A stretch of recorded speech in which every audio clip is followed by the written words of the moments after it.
This is a true crime discussions channel. We speculate. This is all just speculation. Because it's true crime, it's for mature audiences only. There will be no children allowed, no exceptions.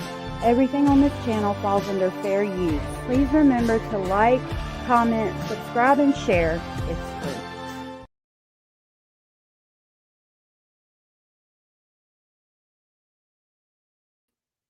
Hey y'all, my camera is up again. Hopefully I can fix it. There we go. Good to see you. Thank you so much for being here. Today we are going to talk about the Reiners and Camilia Mendoza. It's Olmos. She is missing out of Texas. Let me share her picture real quick. Let me say hey to y'all. Good to see you, Bloodbeth. I like that name. Bloodbeth. Good to see you. Abellis. Cara, I'm so glad you're here. I tried to type to you in the chat, in the comment section when you were talking about the tahini, that I was missing you and I hadn't seen you and I was hoping you were doing all right. It's good to see you. Mustang, good to see you. Lori Ann, good to see you. Abellis, good to see you. Thank you for being here. Wow, good to see you. Hannah and Jenny Jen, A1 from day one. Good to see you. Good to see you. Queen Olive Ruth Ann, Southern Cats, good to see y'all. Thank you for being here. Lady Wiser, good to see you. And thank you for being here. Mama Bear, I'm so glad you're here. Shelby and Ruth Ann, good to see y'all. Make sure y'all are, Hannah said, please be safe, Kim, because Kim said Kim has entered the chat, but she is driving. So definitely be safe. So glad that y'all are here. Occasionally Classy, good to see you. Ashley, good to see you. I look like King Tut with the lines in my hair. Oh, do I? With the lines from the window? That's funny. Oh, thank you, Mama Bear. It's good to see you. Kimmy, good to see you. Thank you for being here. Ashley, Love Always Truth, good to see you. Thank you for being here. Victoria, good afternoon. Good afternoon. I'm glad y'all are here with me today, and thank you for the compliments. So, I was trying to come live yesterday, and me and one of the littles were sick. And so I couldn't come live. And then Mr. Speculating got off work yesterday and he was up all night. I don't know what he's got. He's like, it's almost like detox. It's like he's sweating and hot. And then so he took the blankets off and then he would get so cold and like he couldn't get warm, but he was also sweating. He was running a fever. He's been resting. So this morning I made him homemade chicken noodle soup, because it's better if like you have the bone broth and do it yourself. It's got a lot more nutrients in it. So he's eating that with a grilled cheese. Yeah, it's awful. That's what his work said, because he had to call into work. And like for him to call into work, like he would have to be dragging his leg behind him by a piece of skin. He never calls into work. So yeah, he's definitely going through menopause, but I don't think that's the cause of that. I'm feeling better today. Yes. No, you're good. He's definitely got some menopause going on there, but I don't think that's the cause of everything. Hey, Daria, good to see you. So he's hanging out here. He's in the living room. That's where he hangs out. Occasionally, Classy said, my son just had the same thing. He had the worst flu for a week. He's still received bearing. I'm so sorry. That's awful. You know, there's something in the gumdrop, like, you know, the gumdrop trees and little spiky balls. The stuff inside of it, they use in Theraflu or Tamiflu, one of the things, right? So I think you're supposed to get it when the gumballs are green, but I've got to look at that video again because I am not above going out there and crushing one of them things open and getting the seeds out of the inside and then grinding that up and putting it in some tea to make him feel better. Recovering. Oh, he's still recovering. Okay. I'm so sorry. That's awful. Has there been a bad flu going around? I think he's got it, and I'm hoping I'm not getting it, because me and the kids, he says he has a headache, and we've had a headache, but we had a headache and then we laid down because we were both feeling nauseous, but he hasn't had any nausea, so I think it's something different. Y'all, I have these geese on my desk. I have toys on my desk. See, the toys that the kids have given me over the years, I keep all the things they gave me, but I have all these little toys and I'll sit here and fidget with them and stuff. But I was just setting my geese up. Look at these geese. I don't even know where they came from, but I had them. So there's the mama goose and one baby, right? And then here's the other two. They're very little. So it's a mama goose with 3 babies, and I have 3 geese. And so I always set them up. It actually reminds me to go down there sometimes. I went down there this morning, y'all, and like the geese have been going. There's like a creek that goes to a river, and like there's a park across the street where people camp out and stuff. So the geese have been going down the river, and I'll have to go. There's 2 bridges, and they'll go down by the other bridge, and I'll have to go down through the woods and call them at night to come back up. And they don't get aggressive with me, but the kids were saying that Goosey, the original one with the hurt leg, was getting aggressive. And I had not seen them lay an egg. I'd seen the other 2 nesting on eggs, but I had not seen Goosey nest or lay an egg. Right? So they were there this morning. I went down to feed them, and they had just got in the water. And lo and behold, Goosey was on top, had mounted one of the other ones. I think that Goosey can only mount in the water because of the hurt leg. So anyway, we have confirmation that Goosey's definitely a boy. Usually when geese mate, they mate for life. So he was, I think it was Chloe. It was hard to tell because the other 2 look so much alike, but I think it was Chloe. So we might end up having baby geese if Chloe gets broody and is sitting on the nest. But I need to find the nest because it could be down where the other bridge is. And I think that's why Goosey's getting aggressive. Hey, Rachel. Good to see you. It was so bad. He was sick during his finals at the university. Oh, no. I drove 6 hours to go and stay with him. He never gets sick like that. I can't believe how bad it was. My God.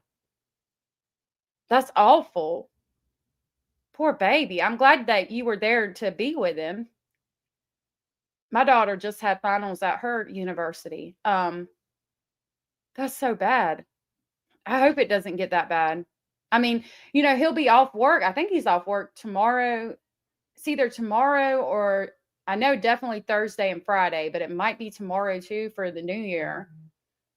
I'm hoping that he can go back to work, or he is at least, because he just started out here. So we're concerned about that, but I think he'll be okay. Anyway, I'm giving him soup. I gave him some On Guard from doTERRA. We all took some On Guard. And I'm giving him soup. Vitamin C comes to mind. I need to give him some extra vitamin C probably. He's in there resting, poor thing. What happened with Shelby? I have a scratch on my camera, so I may not talk a lot. Oh my gosh, I'm sorry. Yeah, Min is in it all. It really is. The flu is rough this year. That's awful. I imagine you've seen a lot working in healthcare. That's insane. All right, let's get started. I had spent the morning trying to get everything that I could on the Reiners. So we'll start with them. I've got a lot of notes written down. Before we do that, though, I do want to briefly share Camilla's missing poster, and we're going to come back to her. Try to find a better one because I didn't have time to pull it up. Let's see. Okay, I would like to see the whole poster.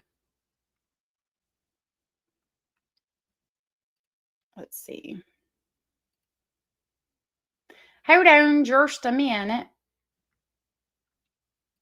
That one we might be able to see better. It's from Newsbreak, and it reads, missing person, Camilia Olmos. And it reads, I can't even see. Like, what the crap? 13, I believe.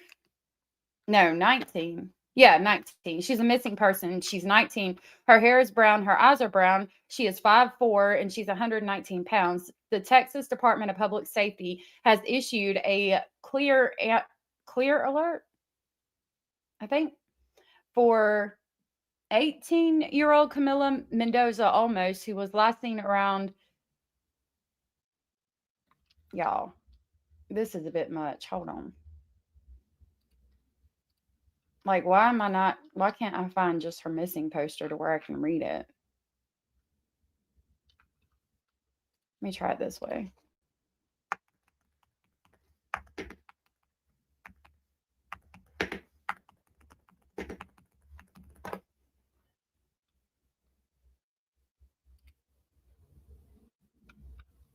This one is a little bit better. So she was missing since, that's not even her. What? Lordy. This is getting frustrating. This is why I should have had it done earlier. All right, we'll go over here because that would be the best. I did this for the Reiner case, but I haven't had time to dig into Camilia yet. So this is reads, a search is underway for Camilia Mendoza Olmos, Texas teen missing since Christmas Eve. She's so beautiful. So beautiful. A search is underway in Texas on Tuesday for a teenage girl who has been missing since Christmas Eve, police said. Camilia Mendoza Olmos was last seen leaving her house in northwest Bexar County or Bexar County just before 7 a.m. on Wednesday, according to the Bexar County Sheriff's Office. Her family said it was typical for 19-year-old Olmos to take a morning walk. And they reported her missing when she failed to return. Authorities at the time released security video that appears to show her searching through a car parked outside her home before heading down the street.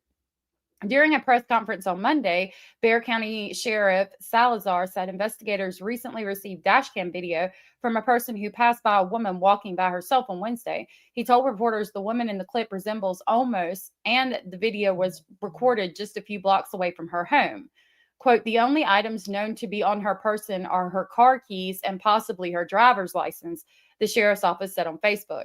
She was last seen wearing a baby blue and black hoodie, baby blue pajama bottoms, and white shoes. Authorities believe Olmos likely left her home on foot, and she is believed to be in imminent danger, they told ABC News. He did not provide further details on the matter. Olmos' mental health may have also played a role in her disappearance, he told NBC News, noting that she was experiencing, quote, some depression issues, unquote, before she went missing. Quote, we have to look at the whole gamut of possibilities. Did she leave the country? Did she leave the country in the company of somebody else? Has she been taken against her will? Unquote. And that's the end of that article. I just wanted to brief you on it and give you her photo real quick before we moved on. So I like I said, I didn't have time to deep dive this case as much as I did the Reiner case. What's concerning to me as I read that is that she had a car. So if she wanted to disappear willingly, she could have just taken her car. I mean, she's 19 years old. It's not like she's a runaway. I'm concerned because I don't think the depression is going to be playing a role in this. I think that somebody took her, is my thought. Hot toddies are a miracle. I like doing my homemade cough drops in a cup and then pour. I'm gonna star that comment. Thank you for that, Cara. I do need to try a hot toddy, and I had not even thought about it. This girl walked away. She had major depressive issues and was thinking about self-deletion. Oh, that was nice. There's a new city video showing her. Just read that. Yes, I've heard that. It's when a person is between 18 and 64. Hey, Edith, good to see you. Minced garlic. Oh, okay. Well, I put garlic powder, but minced garlic would be better. We'll go ahead and do Camilla since I've got her pulled up. So let's look for this video real quick, and then we'll talk about the Reiners.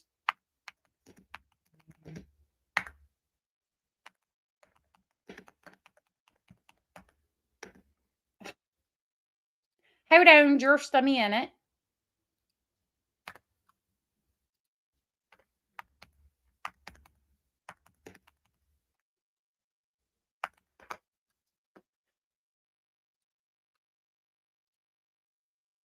This is from Texas officials believe a young woman missing in San Antonio is in imminent danger. 19-year-old Camilia Mendoza Olmos was last seen leaving her home on Christmas Eve.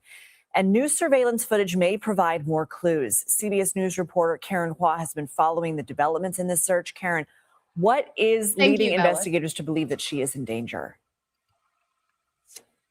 Hey, good morning, Lindsay. Good to be with you. So it's now day 6 since Camilia Mendoza Olmos has been missing. So the Bexar County Sheriff says with that length of time, it's cause for concern when anyone has not been heard from or seen from for that long. Now, her family tells us that it's not unusual for Camilia to go for early morning walks, which is what she may have been doing that Christmas Eve. But her mom says what's unusual in this case is that she left her phone at home and turned off. And now the Bexar County Sheriff says Camilia did have a history of depression and attempts at self-harm. So what I'm noticing, and specifically about this picture that I pulled, she graduated with honors. Excuse me. As you can see on her the thing they wear, I don't know what it's called. There's a name for it, but I don't know off the top of my head. But it says honor. So she was in the honor society or graduated with honors. I think most teens experience some sort of depression when they're growing up and go through some things, especially young girls, because, you know, the hormones and all that. I mean, girls are mean at school. I don't know. For me personally, I don't know if that plays as much of a role in this for me as it is with the police. They might have information that I don't, but it's interesting to me that from what I understand, she left her phone at home on her bed turned off before she walked out the door right before 7 a.m. on Christmas Eve. And I have a press conference we can go over. But if she was trying to leave, like there's nothing stopping her from leaving her house, right? Like she could get in a car, she could go drive, she could get a house, she could go stay with somebody. Like she's of age to just leave or do whatever. Like that's why this is different for me. I'm feeling like she just went on a walk and somebody possibly took her. I don't understand why she would leave the phone turned off, though. Hey, AM. I'm going to call you AM. I think that's who you are from before. Good to see you. Happy holidays. It's been a while. It's nice to see you, too. Thank you so much for the compliment. Yes, I have very long hair. I cut it off at one point, but thank you so much for the compliment. It's good to see you. No, Rock's good to see you. Mean Girls ruined high school for me, and I got a GED and just went to work. I actually, when I graduated, I did get my adult high school diploma, but the day of prom, the principal, I'd never been in a fight. I'd gotten in trouble for like flipping off the assistant principal and things. I was goth. I was all the things. I talked shit, but never in any real serious trouble. And on the first day of school, this girl, actually her brother was my best friend. She screamed at me across the commons area. And I said, "Don't scream at me." And she said, "Or you'll do what?" Like in a real loud voice. And I swung on her and we got in a fight. Now, it wasn't that bad of a fight. And I mean, we just like her shirt was torn. I think mine was torn. That was about it. And it was the very first day of school and it was quick. And I think we got suspended for like 5 or 10 days and it was over. So prom comes and then they come the day of prom, like 30 minutes before I'm supposed to leave to get my hair and nails done, and tell me I can't go. But she went to prom. She was able to go. So at that point, I told them, "Fuck you, I'm done." And I left and I went and got my adult high school diploma and actually graduated a month before they finished school. I was definitely a rebel. Definitely. Yeah, I got that was 10th grade. The assistant principal said something to me when we were out in the area that used to be a smoke pit. And oh, she said something like, you need to be on the straight and narrow this year. I don't want to see you messing up or something like that. And so she turned around and walked away and I flipped her off, but the window reflected. So even though she was turned and walked away, she could see me, my reflection in the window in front of her, and that I'd flipped her off. And she said, "You forget that there's reflections or something. So I just saw you and you're going to go to ISS." And I got ISS. Most of the time I got in trouble like the first day of school. That was the first day of 10th grade. Hey, Rosie, good to see you. Okay, but back to this. I'm sorry. I didn't mean to squirrel off into personal land. Julie, good to see you, love. For Camilla, for me, it's odd that she left her phone on the bed turned off. But if she would go on walks in the morning and always come back, and she left Christmas Eve right before 7 a.m., and she has a car, she has the ability to leave, she's obviously doing good in school. I don't see this as something she's doing to herself. Now, the police might have more information than we do. Of course, they have more information than we do, but I feel like we need to be looking for her. Why do we think that it's a possibility that she could have left the country or left with somebody willingly? Maybe we'll get more information. Let's see. They did find evidence of suicidal ideation on her phone, but the sheriff is not saying exactly what kind of evidence it is they found. And he says, while the prevailing theory is that she may have walked away on her own, he also says they're not ruling out the possibility of anything, including foul play, kidnapping, human trafficking. They're really making sure they investigate every possible cause. I did speak with her father, Alfonso Mendoza, yesterday. He, of course, is heartbroken, but hoping for her safe return. Listen. So with him saying there is some self-deletion ideations on her phone, maybe I'm wondering if she left some kind of note or something saying that she was done with things or wanted to just walk away and disappear. That's got me questioning things. But I don't think we should approach this as she did something like that. I think that we should share her flyer and get that information out there as much as possible. Quickly, while I'm on the topic of sharing flyers, I do apologize. I had meant to sit down and get all of the flyers together for my intro video. I will make sure that's done by tomorrow. Hey, Crochet Queen. Good to see you. I'm actually crocheting 2 blankets right now. I love to crochet. Anything to make it newsworthy, you think? The reporter is tired of catching flies. Rachel said the phone's battery was dead. So if the phone's battery was dead, I mean, that makes even more sense as to why she would leave it at home on the bed, because if it's dead, she wouldn't take it with her. But would she normally take her phone with her and then didn't that day? So let's see what her dad had to say. Oh, just been devastated, being Poor a father, caring lover, she's my baby, daddy's girl. And, hey, Tom. Good to see you. It's hard. It hurts. I might sound strong, but, I got my faith of God, but it hurts. Home. Mom, plug the Thinking phone. about her, what she would have been doing right now. Hey, Addie V. Where she at, that works. Yes, it's just devastating. So you can hear just exactly how devastated he sounds. But now the FBI is involved, as well as Homeland Security. They're checking any potential border crossings, if that may be a factor here. And dozens of volunteers are helping the search locally as well. Lindsay? Why are they thinking she left the country? Shelby said apparently she texted her dad a goodbye. I don't know. We're going to look into that, because if she did, that's not good. But I mean, let's even go down that road. If she left willingly, she could have easily gotten picked up and been trafficked or anything like that. Especially in Texas, that place, it concerns me. Texas specifically, Mr. Speculating would talk about going down there. He worked in Texas and Louisiana after Hurricane Katrina, rebuilding stuff. And he would tell me that when you get to the border, close to the Mexico border in Texas, like on the freeway, like the big center block walls, he said they'll be full of people that are missing. Just all kinds of missing posters everywhere you go of people missing. So that's why Texas specifically concerns me with trafficking and people missing. I need to see how close Bexar County is to the border. Lala, good to see you. I hope you're healthy and having a good day as well.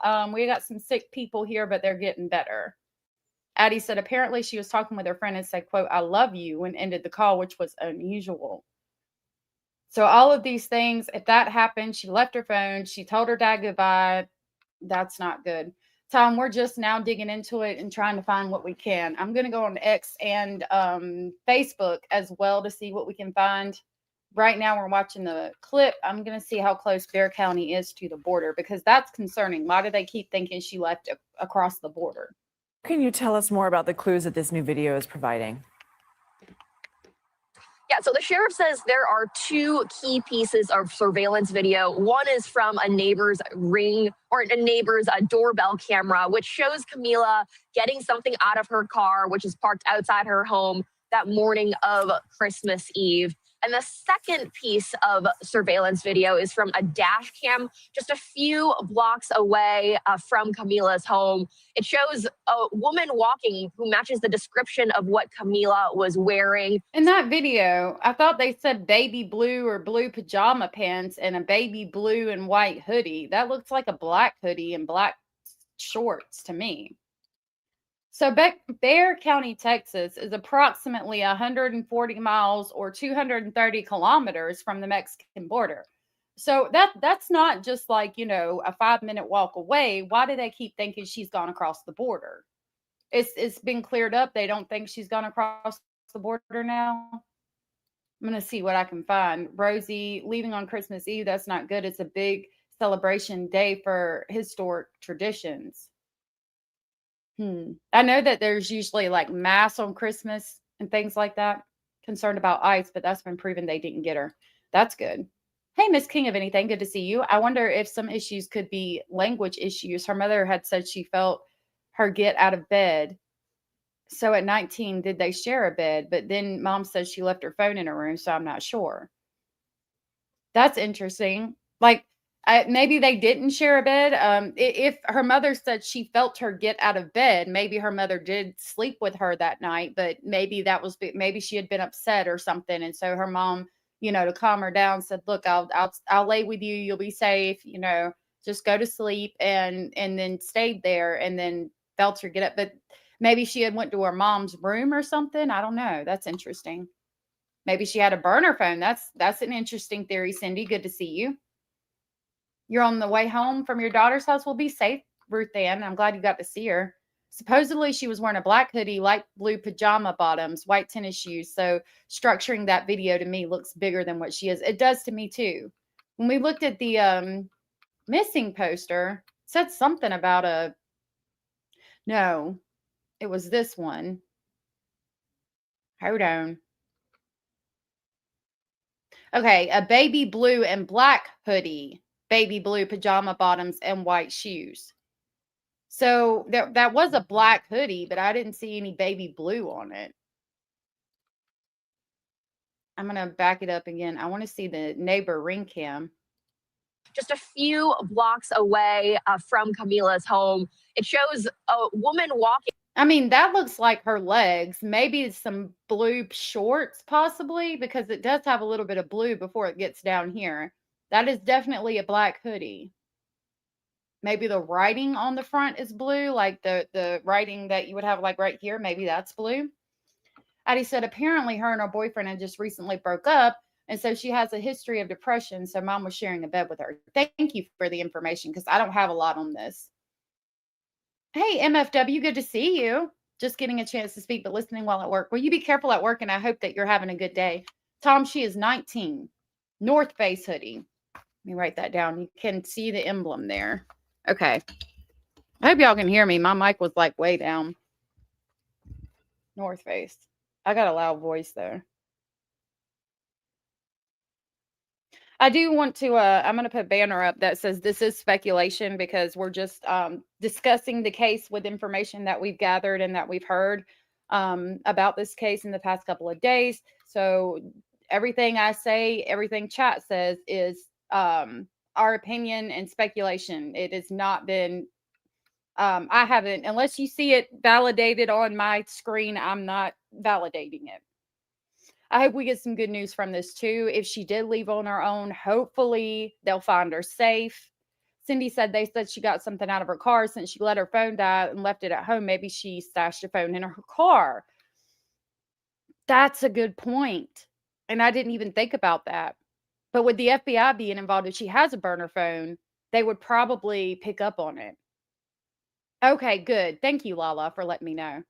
Hey, Angela, good to see you. Who matches the description of what Camilia was wearing. So police and law enforcement in general are trying to find more video, more surveillance out there that can help them piece this puzzle together. So they're really asking anyone in the area to double check their doorbell and any surveillance video that they may have. Lindsay. Okay, Karen Hua, thank you. Okay. This is from 1 hour ago, Fox News. It says new lead emerges. But I think it's talking about the dash cam. Yeah. It says Texas authorities have released dash cam video showing the last confirmed sighting of missing 19-year-old Camilia Mendoza Olmos, who's been unaccounted for since she left the morning of Christmas Eve. It is believed to be, quote, in imminent danger. The video was recorded by a neighbor driving to work just a couple of blocks from her home, according to the Bexar County Sheriff.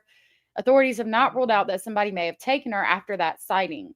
The Bexar County Sheriff's Office is asking anyone who lives in the area or was driving through at the time to call 210-335-6000 or email bcsotips@bexar.org. Oh, it won't make it big. Wait a minute. So that's full screen. I mean, I guess she's wearing shorts. That's definitely her legs, but it looks like black shoes.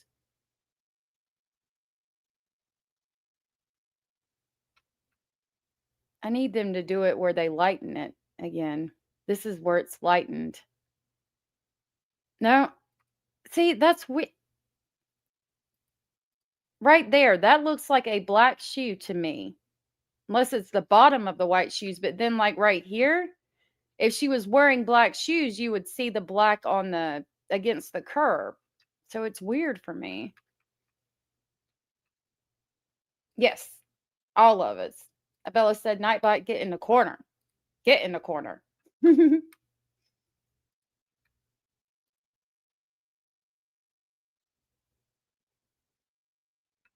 All right, so that's the dash cam. Let's see what else we can pull real quick. Since we are here.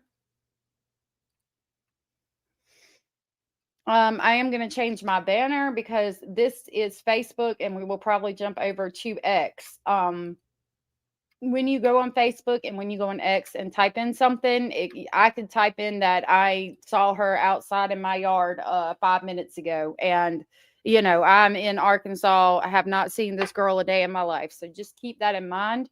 You know, nothing has been verified. This is just all speculation. I'm going to try to join that group real quick.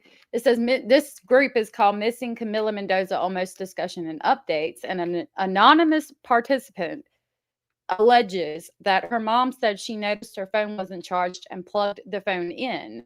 Then why would she say, quote, she might have went to look for her charger in the car? Also, if you were sleeping with someone, you don't know if they have shorts or sweatpants on. And if she wasn't awake, how does she know she put on the white shoes? Well, okay, first of all, she might have oh, that was, okay, never mind. White shoes could be missing from the home, and that could have been, how she knew she wore white shoes. Putting on shorts or sweatpants, I mean, she could have been covered up, and she might not have seen what she was wearing underneath, but in that video that we looked at, it does look like shorts. She also said Camilla would go on morning walks and would always go look for her. Does the ring show other mornings maybe? Why would she go look for her when she would take morning walks?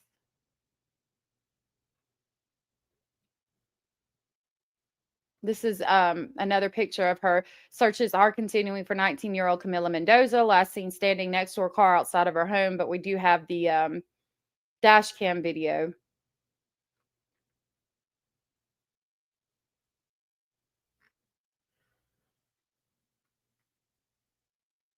Okay. Let's go look at the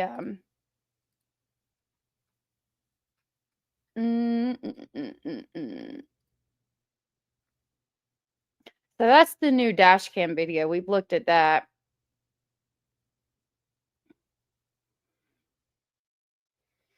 All right, let's pull up the presser that we have on it, and then we will go to ex. Hold on just a minute. Okay.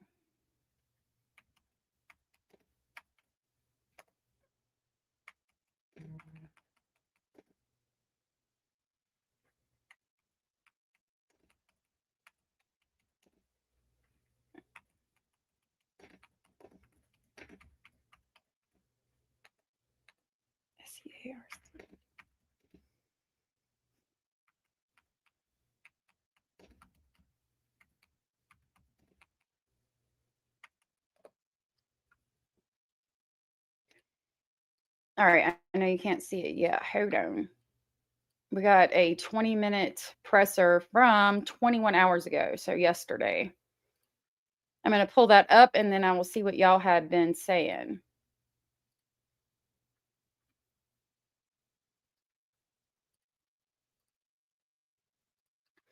Okay. Yeah, history of running away, I'm wondering, Tom.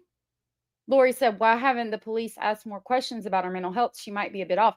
It seems like that they're, so for me, with them saying that she's got a history of depression and possible self-deletion, that there could be information, there could be more information on that. Maybe she said something with the I love you to the friend, which was like something that she didn't say, a note to the father or whatnot.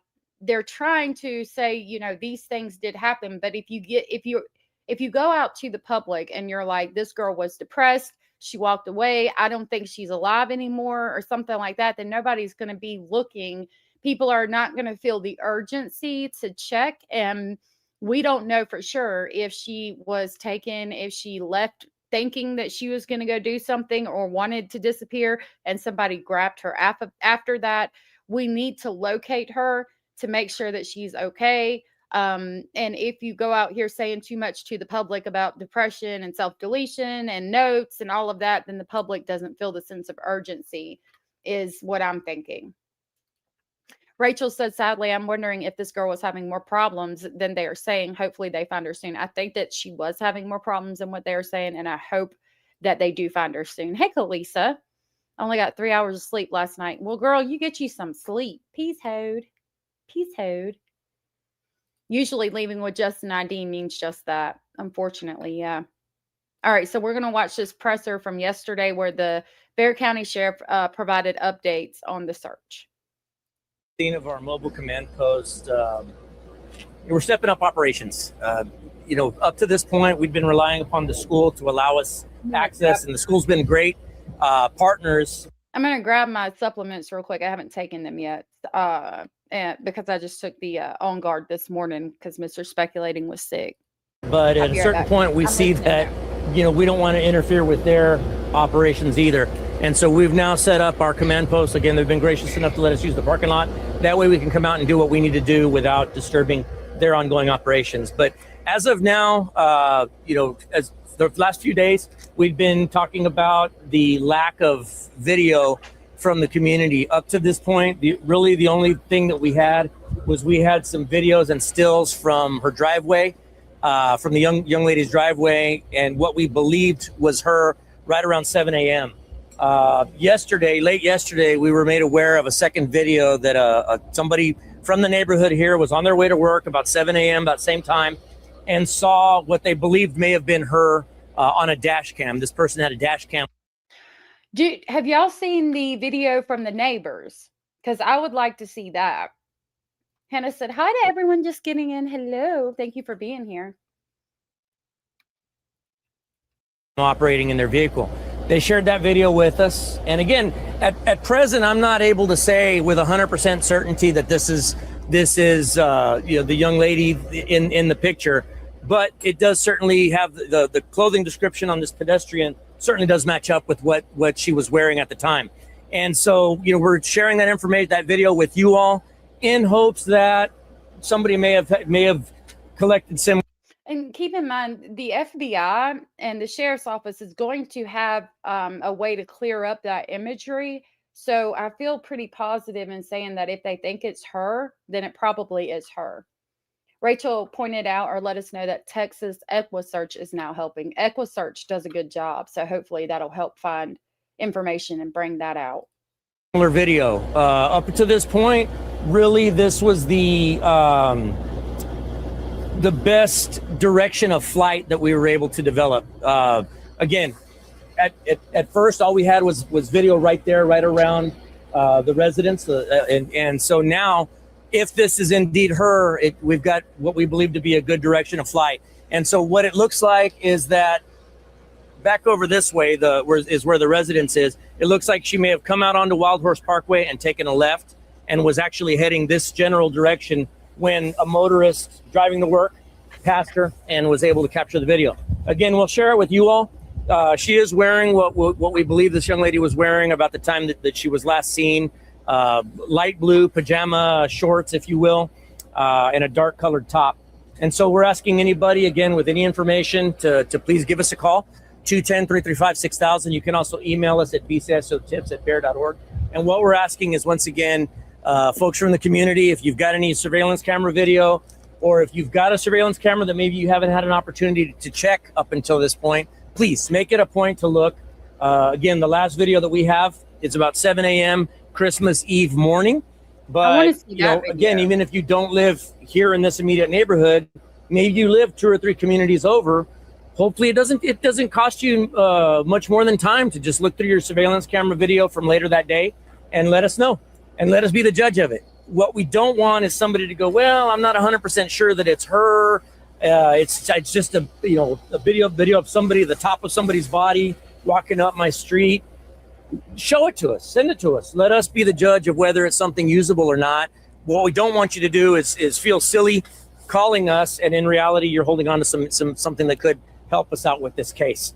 Any questions to this point? What resources do you have right now? Is the FBI involved? We heard some of those reports. The FBI has been involved up to this point. You know, the FBI is always a good partner with us, and so right now they've been helping us out with going through some digital devices, some digital evidence, enhancing video, things of that nature. Homeland Security has also been helping us out with regard to checking outbound flights, border crossings. Not that we have any direct information that would lead us to believe that she left the country, but again, we would be remiss if we didn't check everything.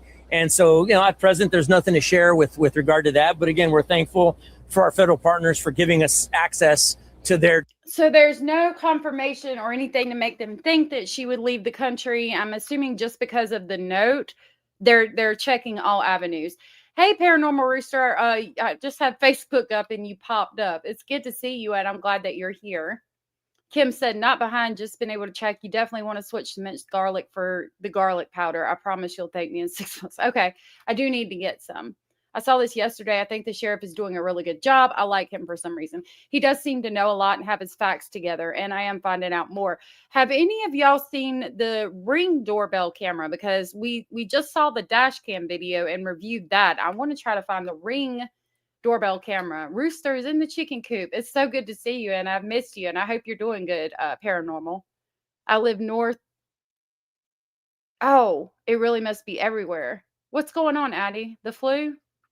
Oh, yep. Addie said up this sickness around here too. Our urgent care posted vast symptoms and duration, says it's viral, and actually gave home remedies for sickness. That's good. Do you live in Arkansas, Addie? It doesn't end well anytime a woman goes missing while walking or jogging. They say she was going through a hard time, but I don't think she harmed herself. I don't either, and I want the public to continue to look and keep their eyes open. Databases that they have. Esta tarde voy a dar más información tocante esta niña que se fue de la casa el día 24 de diciembre. Nosotros hemos andado en esta búsqueda desde ese tiempo. Nosotros físicamente estamos checando el área, las vecindades, las áreas entre las vecindades donde hay monte. Naturalmente nosotros estamos checando todas esas áreas con drones, con perros, con caballos, lo que nosotros tengamos por medio de herramientas nosotros estamos empleando ahorita. Ahorita estamos aquí poniendo nuestro centro de inteligencia móvil aquí en esta escuela, y pues aquí vamos a estar por cuando menos unos cuantos días. Nosotros este día estamos compartiendo video con sus estaciones que se aparenta que parece que una persona que se capturó en video es posible que es esta niña. Ella la última vez que la... He's updating our Spanish speaking community. Just been taking it day by day. Missouri, okay. Let me know what they're saying, because that's not too far. I mean, that's, north, but not too far north. If you can, email me what they were saying. Waiting on results from an MRI. I might have to have another spine surgery. Oh my God. Brewster, I'm so sorry. I will keep you in my thoughts and prayers. And I'll be praying for you that you don't. Actually, let me go ahead and write that on the board. I got me a board finally to write down what's going on. So I'm going to write down that you might have to have another spine surgery. So I'll remember to pray for it. I had a little bit going to the hospital on there, and I have been praying for that. Living a rough life, having physically demanding job, playing sports my whole life. Mr. Speculating has a physically demanding job, very physically demanding. So yeah, it hurts his body too, especially out in this cold. They're using Jenny Jen is updating us on what they're saying. And what they're saying is they are using tools to search for her, searching with dogs, horses, and drones. Thank you for that, Jenny Jen. Vimos que alguien la vio, fue aproximadamente las 7 de la mañana el día 24. Este video se aparenta que es aproximadamente ese tiempo. Un testigo que iba al trabajo tenía una cámara en su carro y capturó video que pensamos que es posible que es esta niña que el video capturó. Entonces les estamos enseñando este video con las esperanzas que la comunidad chequen sus cámaras, sus videos, aunque no viven en esta vecindad. Es posible que ella caminó por algún rato y pues es posible que alguien había capturado video que pueden compartir con nosotros. Nos pueden llamar al 210-335-6000 o también nos pueden mandar email bcsotips@bear.org. So do you believe she could? At this time, you believe that she walked away on her own? At this point, that's the prevailing theory based upon the video that we have. Unless we have evidence to show otherwise, we believe that she did walk away from the residence on her own. Now, no, I mean, at this point, look, we've got several different theories. I'm going to back that up. I didn't catch. Unless we have evidence to show otherwise, we believe that she did walk away from the residence on her own. Any reason? Now, Okay, so unless they get evidence of otherwise, they think she walked away on her own, which obviously we know because they have her on the ring camera leaving right before 7 a.m. on Christmas Eve and taking a walk. We know that. We've got that. The fact that she had a car, it makes me feel like she went on a walk, but somebody took her. Because again, if she wanted to leave, why not just fucking get in the car and leave? no, I mean, at this point, look, we've got several different theories working, and we've got to, the theories that we're working upon run the whole gamut of possibilities. We do have, unfortunately, some indications of suicidal ideations from this young lady in the past. We do know that there was some depression issues in the past, but as a young person, what young person doesn't have bouts of depression at a certain point? And that was what I was pointing out earlier. A lot of young people do go through that, but what's standing out to me is that they're saying in the past. So it's not something that's right now. It's not something that's evident and happening right now. If it's in the past, why do we need to be concerned about that? And why bring it up to the public specifically? Because we need people keeping eyes and looking on her. Just move. Oh yes, I did move, and this will probably be my schedule for my lives now. Will probably be 1 o'clock Central, which is an hour later than when I usually did. If I have to have another surgery, they're telling me I'm going to have to cut my beard off. Oh my gosh, no. Oh, that's what I closed out of it real quick. Yeah, anything could be passed. I don't think that. I need more information on why we're talking about that and why you think it plays a role if it was in the past. So we can't necessarily afford to just say, oh, well, that must be what it is. We've got to consider all possibilities, from disappearing willfully to the possibility of self-harm to somebody may have taken her. Maybe, after this video, somebody may have taken her. And so we've got to consider all possibilities at this point. Unfortunately for us, we can't start narrowing that down until some evidence takes us to that, and we're not there yet. So what is being searched right now? What areas are being searched right now? Right now, physically, we're searching as close to this area here. But as we're able to, and as more resources are coming online, we're able to expand out a bit more. We've actually got a cadet class that's out here that's physically searching. One of our law enforcement cadet classes is out here searching. Mounted patrol is out on the ground as well. The drones, the dogs, we've got some volunteer search groups that are out kind of doing their own thing, coordinating with us to the extent possible. But, we're concentrating our efforts on this immediate area. John Paul, I'm sorry. Yeah. You have mentioned in the past that you believe she's in imminent danger. Can you elaborate as to why? Sure. Yeah, it's normal because the depression and all that girls go through. I think it is normal. And they're just using that for the mood swings because I've got a teenage girl too that is whew, Lord, hell on wheels, poor thing. But I mean, again, it's her hormones. She's going through a lot of things, and most teenagers are. And I think it's just the hormones. I don't think we need to focus in on that. Now, why are we thinking she's in imminent danger? Let's find out. With regard to the imminent danger, what led to the clear alert was the information that we had that there may have been some suicidal ideations in the past, some attempts to self-harm in the past were a consideration.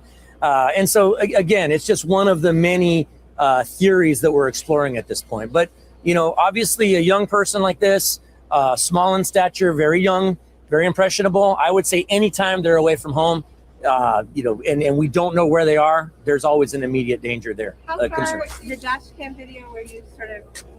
So it's not anything specifically that's making it an immediate danger. It's just her demographic, her being a young lady away from home that nobody knows where she's at. That's what's making them think that she's in imminent danger. I mean, just the need to locate her. You saw her. How far is that from her house? The Dashcam video that we saw is maybe a couple blocks from her home, maybe 2 blocks at the most. I'm just guesstimating there. Holding anything? No, she just appears to be walking by herself, and to the person that captured it, it didn't really mean much until such time as they put 2 and 2 together and said, "Wait a second, on my commute, I saw somebody, and maybe." And she took a chance. The person that brought this to us took a chance, and hopefully it'll pay off for us and it'll help us at least it's given us a better direction of flight to be able to concentrate our efforts on. So up until that point, they've got her on the Ring camera looking in the car, but they don't know which direction she traveled. And then with the Dashcam video, now we know what direction she traveled. And she's traveling that direction for a reason. I mean, we don't set out and just walk to be walking most of the time. So more than likely, she's going to a specific place while she's walking that direction. Maybe they could tell us what direction it was so that people in the area would know, hey, I'm not far from there. Let me double check my cam. But I'm hoping that people are doing that anyway, regardless, because this young lady's missing and needs to be located.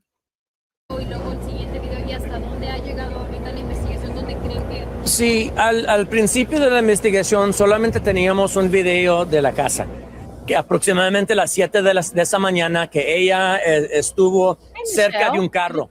El problema con ese video es que no es video todo entero, es una cámara que toma fotografías.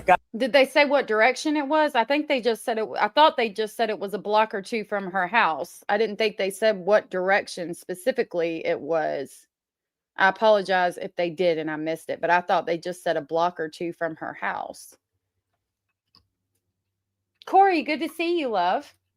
I didn't even know you were in here. Cada cuantos segundos o cuando ve movimiento. Entonces no teníamos video entero para poder enseñar.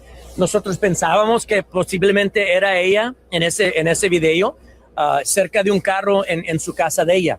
Ya este video que estamos compartiendo con ustedes es un poco despuesito de eso, aunque la fecha está equivocada, and I'll tell you guys this part in English here in a little bit, la fecha está equivocada, pero la mujer que capturó ese video, que lo compartió con nosotros, ella sabe que cada día a las 7 de la mañana aproximadamente ella se va al trabajo. Ella iba al trabajo esa mañana aproximadamente a las 7 y capturó este video que a ella no figuraba que era. Addie has been a member for 3 months. Thank you so much for the continued support and for sharing that milestone with us today. Thank you so much. That was so very sweet and supportive of you, and I really appreciate the continued support. Addie V says, whoop, whoop. Amazing. Thank you so much for sharing that milestone with us, and thank you for the continued support, my dear. Angela said they did in this clip came out heading a certain direction. That may have been when you stepped away. Okay, I apologize. I just heard that they said it was a block or two from her house. Of course, if we pull it on the map, we would know what direction she was going. Okay. So hopefully people in the area are double checking dash cam or video footage. Nada importante hasta que vio esto en las noticias y compartió el video con nosotros. The video that I'm going to be sharing with you guys, I just mentioned in Spanish.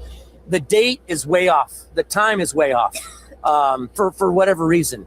The lady that shared it with us, the couple that shared it with us, I should say, they know that this video was captured on this day. They were able to attest to that fact. And they know that she leaves for work every morning around 7 a.m. And so even though the date and time is off, she's fairly certain or very certain that video capture was right around 7 a.m. just after the time we saw her at her driveway. Mencionó de que ella sentía que estaba en peligro. ¿Por qué? ¿Cuál es la razón? Y habíamos escuchado de unas notas. Bueno, nosotros tenemos información en esta investigación que esta niña sufrió de depresión. En algunos tiempos sufrió de depresión. Y Addie V just gifted 5 Speculation Station memberships. Thank you so much. That was so very sweet and supportive of you. And I greatly appreciate that so very much. Thank you, love. I will try to see who that went to if my phone will let me. Thank you. That was so very sweet of you. And thank you for giving the gift of more videos to people in our community. That was so very sweet. If you guys were gifted from Addie V just now and you are aware you were gifted, please tell Addie V thank you. Those memberships went to Marie Davis, Screaming Daisies, Karen's Best, Jiggy68, and Tragedy Inn. And again, if you guys were gifted from Addie V and you are aware you were gifted, please tell Addie V thank you. And thank you so much, Addie V. I will grab the Crazy Train. No, I'll do the Polar Express since we're right here after Christmas. I'll do it. The Polar Express to pick you guys up, and it won't be such a crazy ride.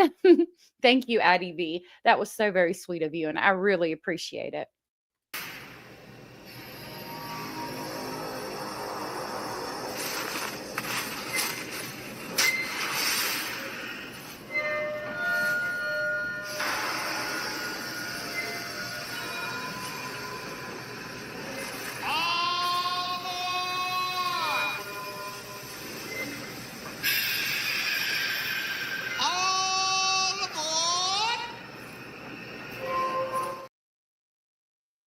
Thank you so much, Addie V. I really appreciate that. Tenemos información que ella en algunos momentos habló de cometer suicidio. Ahora, se sabe que muchos jóvenes de esta edad sufren con depresión y de vez en cuando también hablan de hacerse algo ellos mismos. Por eso nosotros no nomás nos estamos concentrando en esa idea, sino que todavía tenemos que fijarnos en toda la información. Puede ser que desafortunadamente ella se hizo algo ella sola. También puede ser que ella solamente huyó de la casa y quiere estar sola por unos días, unas semanas. Pero también es posible que alguien se la llevó. Entonces nosotros tenemos que considerar toda esta información mientras que vemos para dónde nos lleve la evidencia. Sé que habían perros olfateadores. Oh, Screaming Daisies. Bueno, están en esta vecindad, estaban en esta vecindad, pero también esos perros tienen límites a lo que pueden hacer.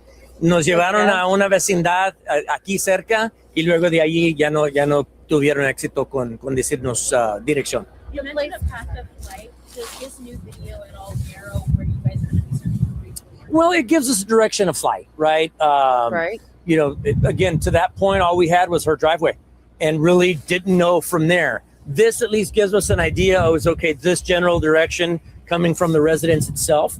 But with that being said, we still won't say with 100% certainty, it's got to be on this side. Well, we're still going to consider all things, but obviously it's going to steer us a little bit more strongly toward this direction, this general direction. But again, once she hit that roundabout that's back here, she could have gone anywhere from there. So I'm thinking, by the way his hands were moving, that she left from her house and went to the left, or I don't know what direction, east, west, south, or north. They didn't say, but to the left. But then there's a roundabout where she could have went in any direction. What is to the left that she could have been heading toward is what I want to know. Could possibly be she harmed herself, just wanted some time alone, or someone took her, is what he said. Thank you so much, Jenny Jim, for the translation. I really, really appreciate that, because I didn't understand but a few words here and there. Does narrow it down a bit, but just not 100%. So we were told that she goes on walks. That's normal. So where she was, is that a normal place for her to go on her walk? It's a normal, along her normal route, anything. from my understanding. This young lady was is a bit of a fitness enthusiast. She was very much into going to the gym and very much into walking, but again, normal part of her route. So nothing abnormal that morning other than she didn't come back. That again is leaning more towards somebody taking her, if it was the normal route that she always took. Yeah, Cara, and we're down in a valley, so yeah, it's been crazy. Like that, the weather has been real bipolar. Digital evidence and digital devices. The FBI is assisting you with that. Can you elaborate on what those devices and evidence is? She left behind a cell phone, which, you know, as you know, a young person that age, or even a not so young person who leaves their cell phone behind, right? It's unheard of.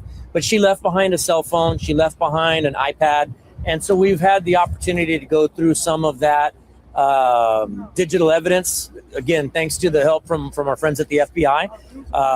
You know, I can't part with too much from what was gleaned from that, but we were able to glean some information from it. As far as checking flights and ports of entry, are you doing that because something indicated she might have gone that way? No, there was no indicator that she left, but it's something we'd be remiss if we didn't check, because, you know, the last thing we want to do is spend a whole bunch of time searching this immediate area and then, she flew to Mexico. There's no indicator here that occurred, but we had to check. I think that's normal. Lori Ann pointed out, though, if it's normal for her to walk and this is something she did every morning just because of a fitness routine, then why are we hearing allegations that her mother would have to go looking for her on a regular basis? And that's a good question. Something they probably didn't ask at the presser that I wish they would have if they'd had that information at the time. It's like we had to check. I can tell you one of the things that I personally saw too yesterday is, you know, she's a U.S. citizen. This young lady is a U.S. citizen, but we still checked with ICE to see, do you have anybody by this name in your custody? Again, not any. So there is verification from law enforcement that they did also check with ICE. Yeah, I'm sending you love too, Paranormal. And like I said, you made my whiteboard, so I will be definitely keeping you in my prayers. AM said it was left behind because the phone was dead. Maybe she'd forgotten to charge it the night before. And that makes a lot of sense too, because if she was laying in the bed with her mother, for whatever reason, upset, stressed out, etc., I don't know, and she wasn't in her bed or in the normal place that she lays down, if it wasn't a normal routine kind of night, she definitely could have forgotten to charge her phone and would have normally taken it and then didn't, which would lean more towards somebody might have abducted her, which is scary to think about. Indicator at all that ICE may have picked her up, but we know that ICE is operating heavily everywhere right now. And unfortunately, you know, being a U.S. citizen is no guarantee that you're not going to get swept up in something. Thankfully, we were not, that didn't lead us to anything. They indicated that they did not have her in custody. But again, we would have been remiss if we didn't at least ask that question. policial han incrementado los casos de personas desaparecidas en esta zona de San Antonio? Mira, nosotros estamos viendo en cada parte del condado que gente se desaparece. Nosotros no tenemos razón para conectar estos casos. Ya se sabe que el año pasado tuvimos otro incidente acá en esta vecindad, cerca de aquí, donde una jovencita de Cuba, era inmigrante de Cuba, se desapareció. Ella desafortunadamente la encontraron en el monte, ella se había quitado la vida ella sola, ella misma. Este caso no se piensa que está relacionado a ningún otro caso. Si ya nosotros logramos evidencia que nos llega a juntarlo con otro caso, entonces sí, y lo reportamos, pero por ahorita este caso no está relacionado con ningún otro caso. Sabemos que las autoridades de Nuevo León emitieron una alerta de que ella estaba desaparecida. ¿Hay una razón en específico por cual ellos la lanzaron? Jenny Jen is translating as much as she can, Lorianne, and I've been reading what she said. Jenny Jen said, looking through nearby neighborhoods and counties to see if there's a pattern, but other disappearances are not connected to this one. So that's pretty much what he's been saying. And I appreciate you translating for us, Jenny Jen. Women are disappearing in that area. This one is talking that they called it out as a suicide. Are women, let me look the statistics for women disappearing in that area.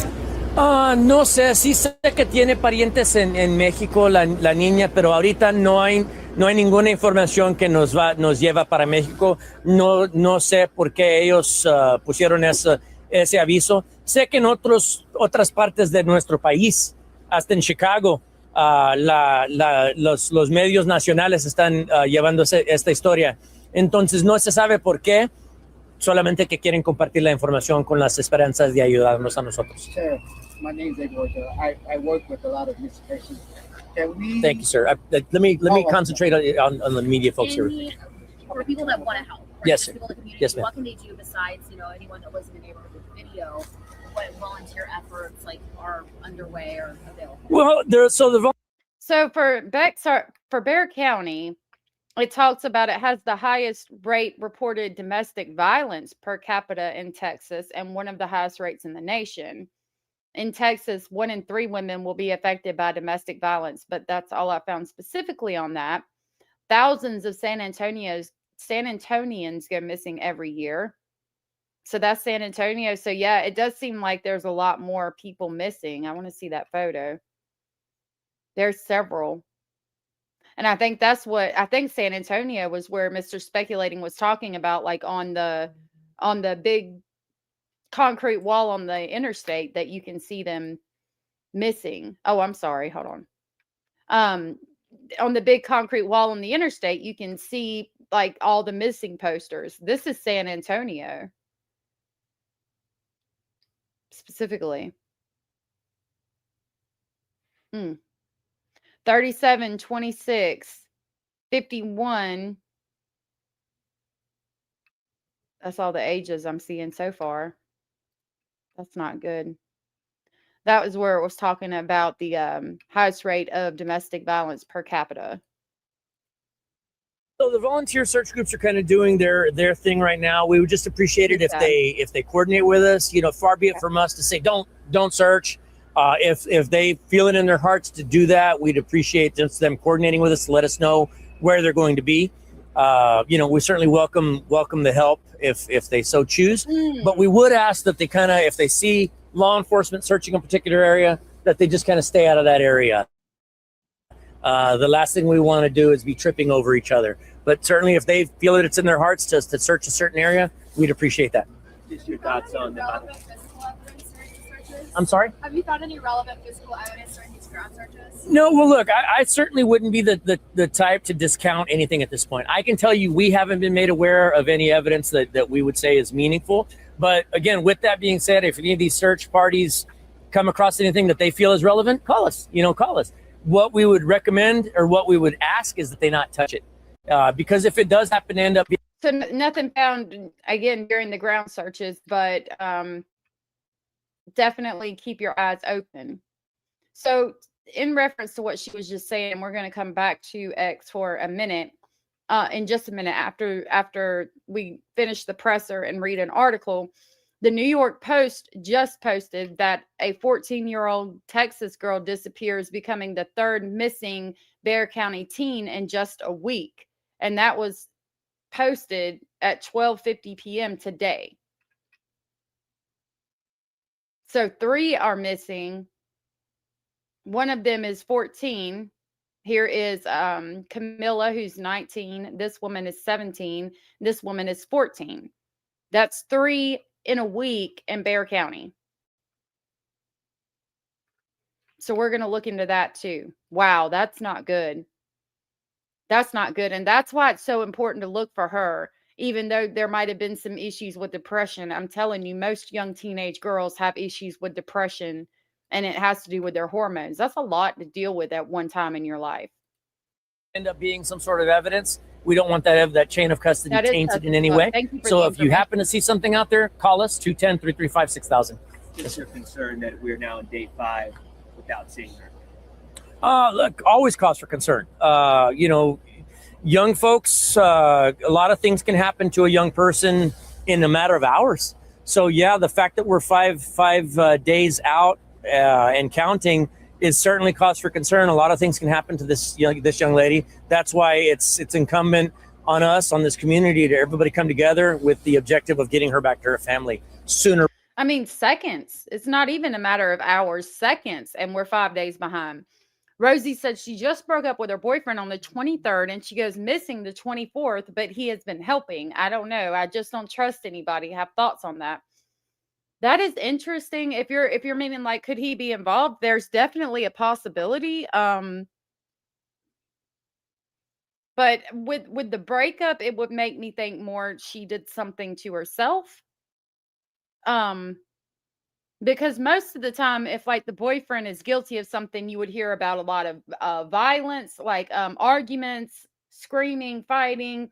He's possibly more than likely put his hands on the girlfriend at some point, and there's evidence of this, maybe even police calls. There's going to be a history of violence to some point before it gets to that point, usually where they commit a homicide. Usually they're, like I said, like with the girl that was missing in Massachusetts, they had argued a lot. The homeless girl that was pregnant, and the boyfriend did it. They had argued a lot. They had just broken up. He had put his hands on her. Things like that would be what I would think if the boyfriend had something to do with him. The fact that they had broken up, I would need to know. I question if she broke up with him or if he broke up with her. If he broke up with her, probably not. Because I would be more concerned with, like, if he had broken up with her and then he was missing, that would make me think maybe she did something. If she broke up with him and now she's missing, then maybe he could have done something. I don't know. With the FBI being involved, though, I would think that they had looked into that. You know, Rosie said, I pray they find something on her phone she was supposed to meet somebody and they have her, but that's still like good news. Yeah, I hope they find her. Yeah, I did. It talked about domestic violence, but I'll look it up. Rather than later. Can you talk about what agencies are helping outside of BCSO on the ground, or is it just you all? Right now, we're the only law enforcement agency out here on the ground that I'm aware of. We have coordinated with SAPD and with Helotes PD, obviously both great partners, because some of the search areas border their city limits. I'm certain that they'd come out and help us if we asked them to. But for right now, it's just BCSO. The FBI has been helping us out, as I mentioned, with some of the technologies. And then HSI has been helping us with databases and things like that. ¿Mande? Bueno, pues aquí vamos a estar por unos cuantos días, cuando menos, y ya de ahí vamos a ver dónde nos lleva la investigación. Okay, gracias. Can you confirm if that picture in front of her car is specifically her, and why they have, like, some people are saying that they have leggings? I can't confirm for certainty that that's her. We believe that that's her, and that's the premise that we're operating under. Will you be putting up footage of in front of us? We've shared it with these guys. Yes, ma'am. Okay, thank y'all so much. Okay. It says the average in Texas, there were 44,783 missing persons reports in 2024, with 31,864 of those being children. While this data does not specify the average number of missing persons reports per year in Bexar County, it provides a general overview of missing persons in the state. So let's look up another, because Texas obviously has a lot of people, a big population. So let's do like Illinois, because Chicago's in Illinois, and see if there is a higher number. Because for me, with the border being right there, it seems like there would be a higher number. Let's see. I know I spelled that wrong. There.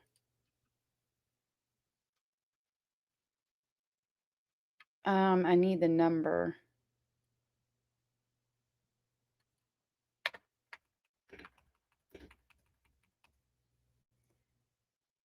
People go missing per year.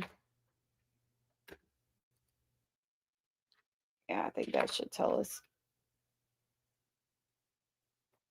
Chicago, Illinois, as of October 2024, there was 135 missing, as opposed to 44,783. If that's right, and I'm doing my shit right, that's whoa, Nelly.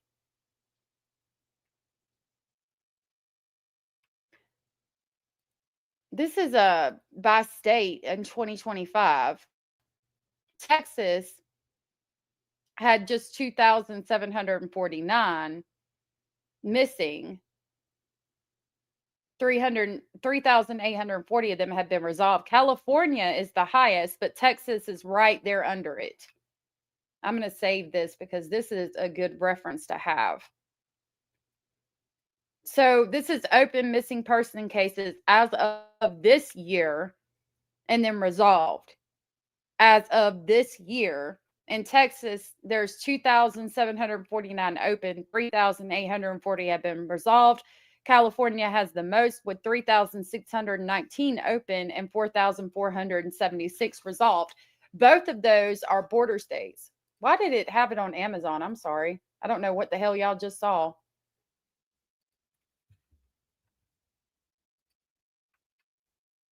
Okay. He did say he's unsure why there's assumptions that she's in Mexico. Probably because they were talking about checking the border. Hold on, and I'll pull that up. I don't know why it wasn't showing y'all that. I tried to show it to you. And I'm going to go ahead and save this because it's important. Hold on. Okay. So this shows per state, like the people missing in 2025, right?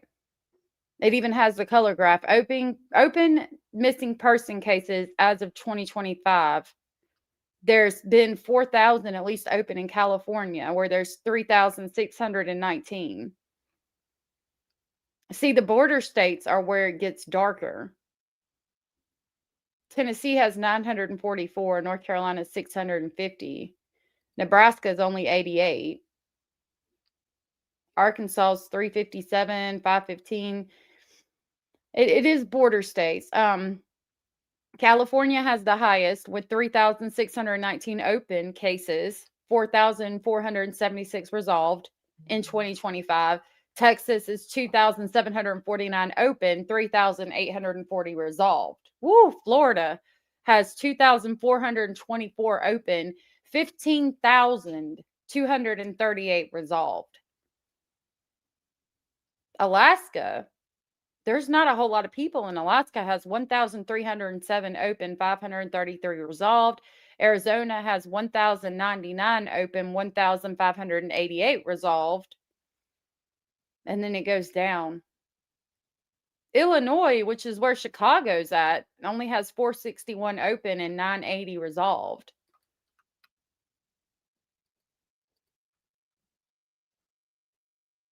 Let me see what y'all are saying. There's rumors of a serial killer in a Balancing San Antonio with 34 bodies found in the last 2 years, many deaths ruled out. Yeah, the bayous, we were looking into that. And I didn't realize that it was San Antonio.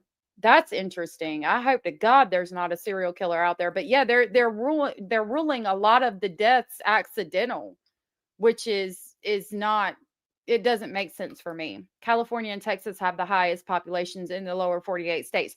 Yes. So therefore there's going to be more there because they have the most people.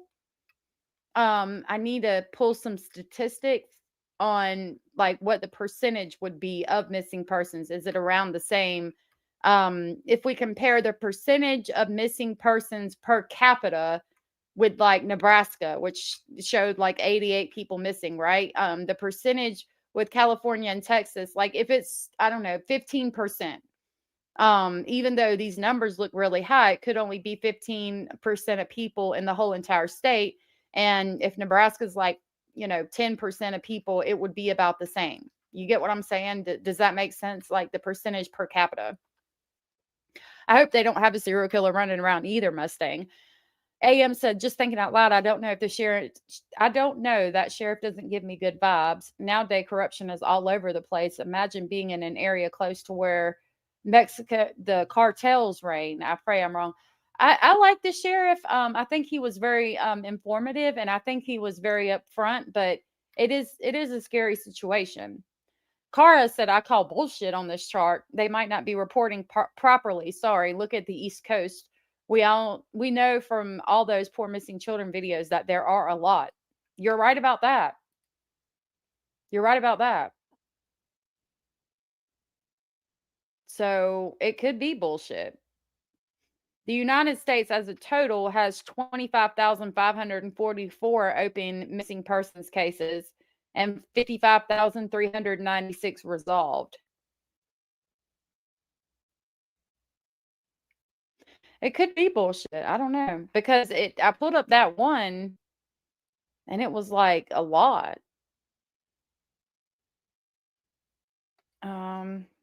Do San Antonio again.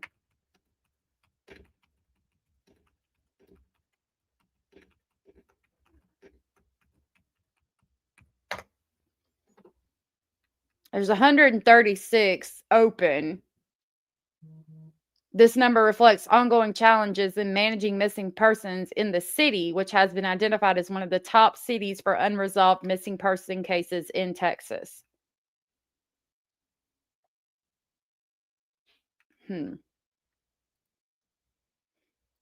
I mean, but then we have this is very concerning to me. I think we got an article I'm going to read. The fact that a 14-year-old just went missing, and that's the third person in Bexar County in just a week, is very, very concerning. This talks about the bayous. It says that same day, another body was found near the Brays Bayou at the intersection of Texas Spur 5 and Old Spanish Trail. The person who was found on Christmas Eve in the Buffalo Bayou around 3500 Memorial Parkway, Houston, police said on X. Since 2017, at least 198 dead bodies have been found in Houston's bayous, per Harris County Medical Examiner's Office records obtained by the news. 198 dead bodies have been found in Houston bayous. That's talking about the alleged serial killer that could be in the bayous. And I'm sorry, but 198 bodies found in the bayous is very concerning to me. Could that site be reporting only the current year of missing and resolved, but not counting outstanding cases? It definitely was just the current year. Yes, just 2025. Yes, ma'am.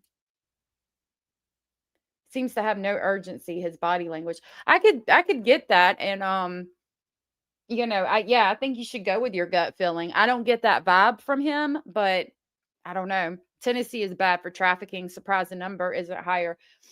Tennessee, there seems to be a lot of unresolved in Tennessee as well. And I was surprised that number wasn't higher either. In my opinion, the bayou has a group of waitstaff being shitheads. Yeah, there's a lot that are getting drugged at bars, which is not good. Okay. So that article on X brought us here to X, and we're going to read this article. It reads 14. I hate when all this shit pops up. 14-year-old Texas girl disappears, becoming the third missing Bexar County teen in just a week. This was updated at about an hour ago. A 14-year-old Texas girl vanished from her home on Monday, just days after missing teen Camilia Mendoza almost disappeared near her home in the same city. Sofia Gabrielle Peters Cabos, 14, hasn't been seen since Monday evening when she left her home on Landon Road and Potranco Road in San Antonio around 7 p.m., the Bexar County Sheriff's Office said. She is now the third Bexar County teen reported missing within a week. So first we have Camilia Mendoza Olmos, who's age 19. Then we have Angelique Johnson, who is 17. And then Sofia Peter Cabos, who is 14. And they have vanished in the last week. Come here. Here's Basil. He came in. He wasn't supposed to be in. So y'all can see him. If my hair would get out of the way, I saw a baby. Hello. He's good baby. Him's good baby. I'm going to have to put him out real quick, y'all. But there's your Basil, Kim. I love you. All right, let me go put him on his bed. He snuck in.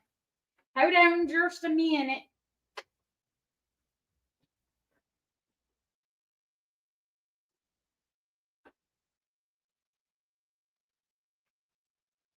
All right. I apologize. Excuse me. All right. Continuing with the article. He's snuggle. He's such a good snuggler.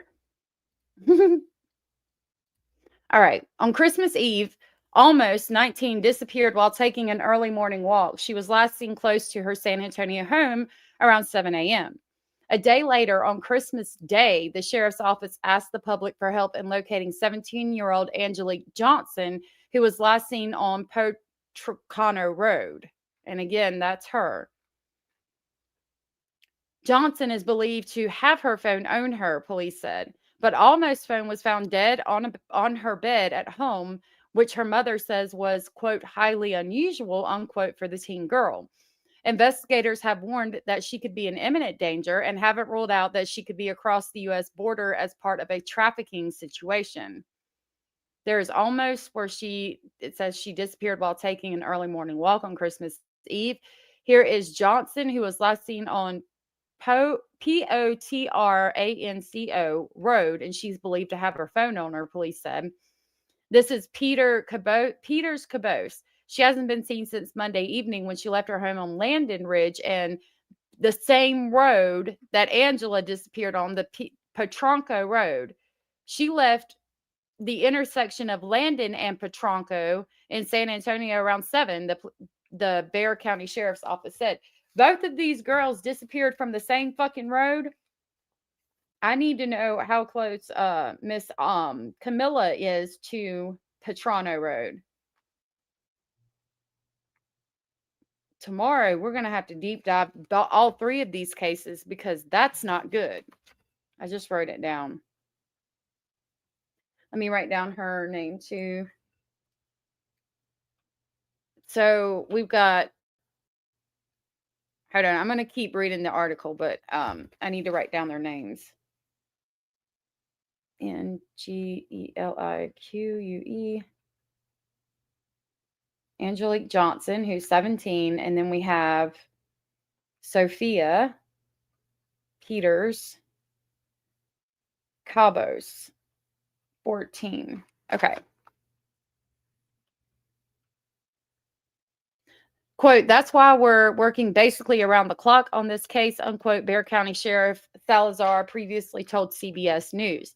Almost had recently gone through a breakup, and police haven't ruled out the possibility that she left home on her own volition. Here's the latest on the missing teen, Camilia Mendoza Olmos. New footage may be the last time missing teen was seen as cops refused to rule out kidnapping. Search for missing teen extended to Mexico days after she vanished on Christmas Eve.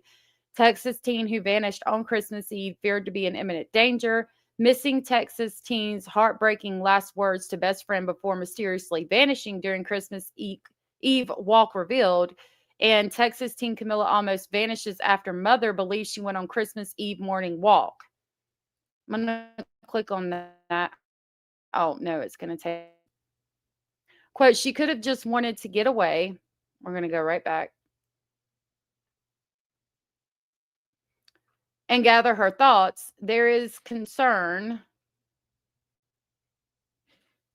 Don't start your shit. There is concern regarding self-harm, so that could be what's going on here. The sheriff told Cuomo she may have gone and harmed herself, or she could have been abducted. At this point, we're looking at the whole spectrum of possibilities until such time as prevailing evidence emerges that leads us one way or the other, unquote, he added. On Monday, if it'll stop jumping, police released footage that appeared to show Olmos walking near her home in a North Face jacket and pajamas on the morning she went missing. Olmos' home is about a 30-minute drive from the road where the other two teens vanished. Okay, so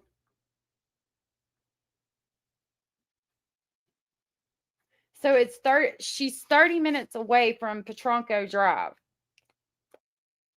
I don't like this at all. I don't like the fact that there is 3 people who went missing, these 2 girls from the same fucking road. That is not good at all.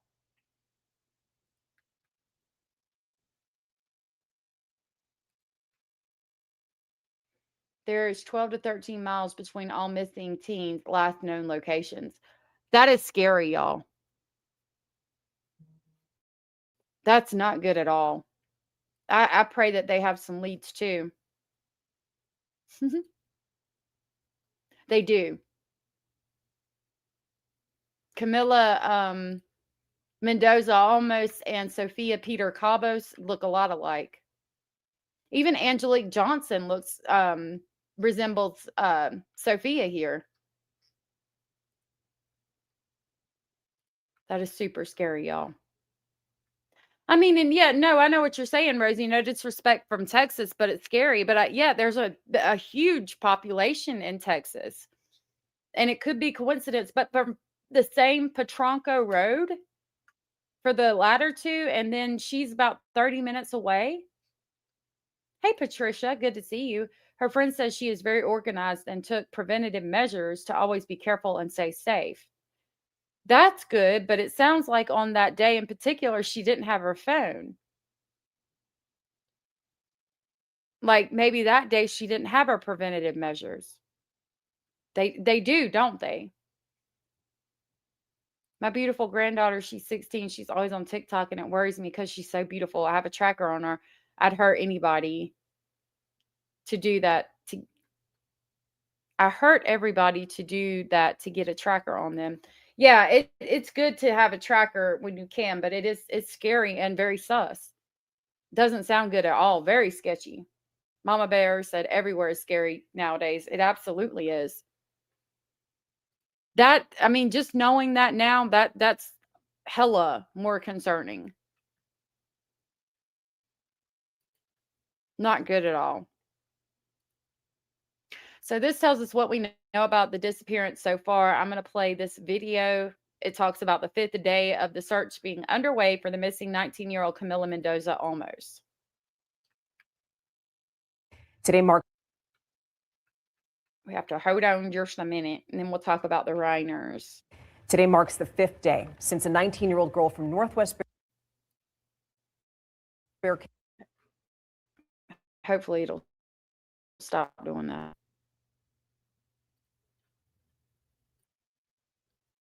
County was last seen. As the night team's John Paul Barajas explains, getting answers has been hard to come by for the Bexar County Sheriff's Office, but they and Camilia Mendoza Olmos' family are not giving up hope. Cami, we love you, honey. We praying for you. Cami, come back home. If someone has that's her mama. please return her. We Sounds want like her. it. We want her back to our house. Devastated but not giving up. That's the a good family of idea. 19-year-old Camilia Mendoza Olmos is holding on to faith as the investigation into her disappearance continues. At this time, you believe that she walked away on her own?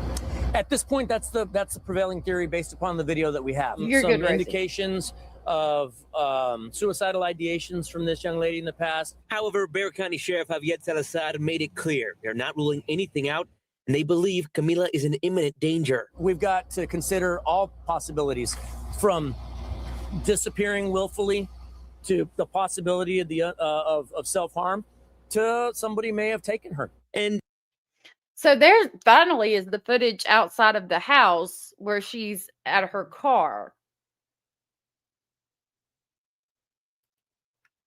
Now, we've gotten the dash cam footage since then. Patricia said, I think she deliberately left her phone, maybe to get away from home, and have made arrangements to meet her dad to hide. She didn't just go off on a whim. Yeah, the fact that she had to she went for a walk every morning makes me think it was a normal routine, but then her mom talks about having to go and locate her, which is concerning. I don't think that she's left on her own personally. I think because she's got a car, like she could drive away at any time and go wherever the hell she wanted to go. She's 19. And the fact that those two girls went missing at the exact same time, really close to her, is really concerning. I mean, literally from the same fucking road, a couple of days apart.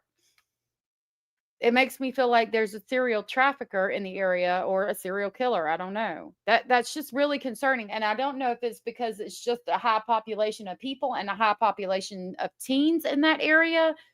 But all within the couple of days, 3 different people missing from pretty much the same area. I think Camilla's about 30 minutes away of driving 12 to 13 miles. Like, that's so not good.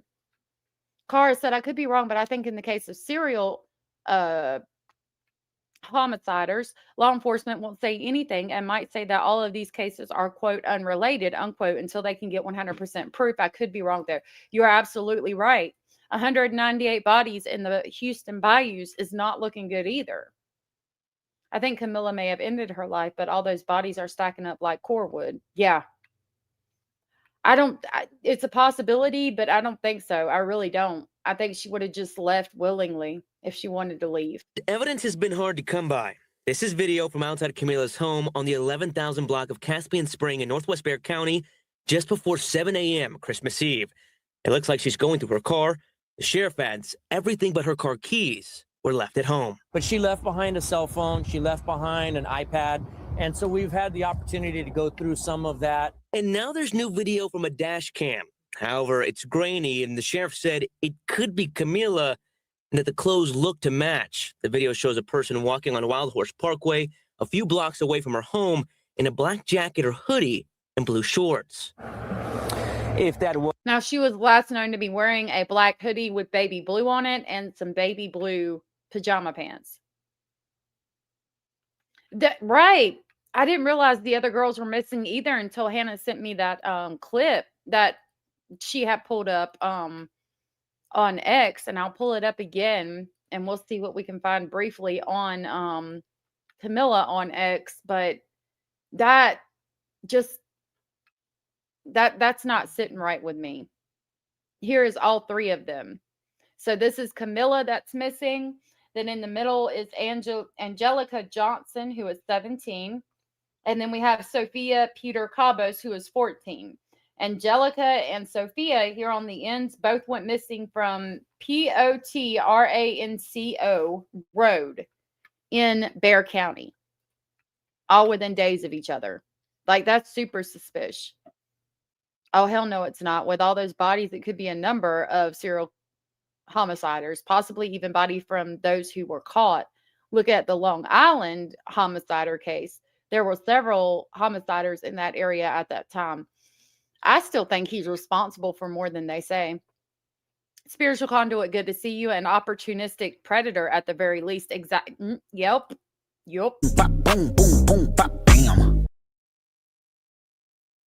Exactly. Very concerning for me. Was Camilla walking along this route? It's important. At Cox, we're always a step ahead. Cox are always a step ahead, y'all. Don't forget to call Cox. Put one in your hand and one in your mouth. Let me stop. Shh. Stop. It's so concerning. It's just real concern. I don't even know what to say about it. Oh, where's my volume? Parkway here is along her routine walking. Wait a minute. Running I think we just got the name of the road. route. She's always Hoodie, There. and blue shorts. If that was Camilla walking along this route, it's important to note that her dad Okay, says Hannah. she's extremely active and that Wild Horse Parkway here is along her routine walking Oh, wow. or running route. She's always smiling, laughing, Damn it, I loving me, missed it saying, again. love you, I love you too, hugging me, give me a kiss on my cheek. Camila's dad, Alfonso, says the outpouring of community support and helping search for his daughter is what's keeping him standing. It just hurts inside, you know, a lot of pain, suffering. Whoever have her, give us our baby back. We want her back. We want her back. And Sheriff So that was her aunt. I mean, it's the normal route. It might be internet service, but evidently Ozarks has Cox Hospital and come and go gas stations, which is interesting. Rosie, thank you so much for the super sticker. That was so very sweet and supportive of you, and I really appreciate it. Thank you so much. Let me see if I can see what it is. Oh, yay. Look, it's got the rock on symbol like that. Thank you so much. I really appreciate it. That was so very sweet and supportive of you. Thank you. Apparently, there is a bunch of different Cox, just so we know. She is really pretty. Yeah, we love you too, Rosie. Thank you so much. I really appreciate it. Salazar is requesting that even if you don't live near Camila's last known location, to check your cameras because they don't know where she could have gone or possibly been taken to. He adds federal agencies are now also assisting in the case. The FBI has been helping us out, as I mentioned, with some of the technologies. I hope the And then feds pick HSI up has on been helping something. us with databases and things like that. John Paul Barajas, KSAT 12 News.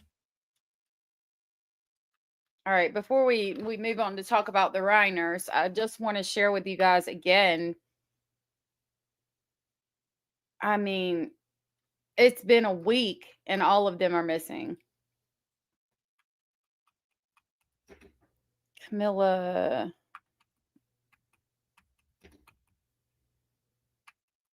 I think that's it.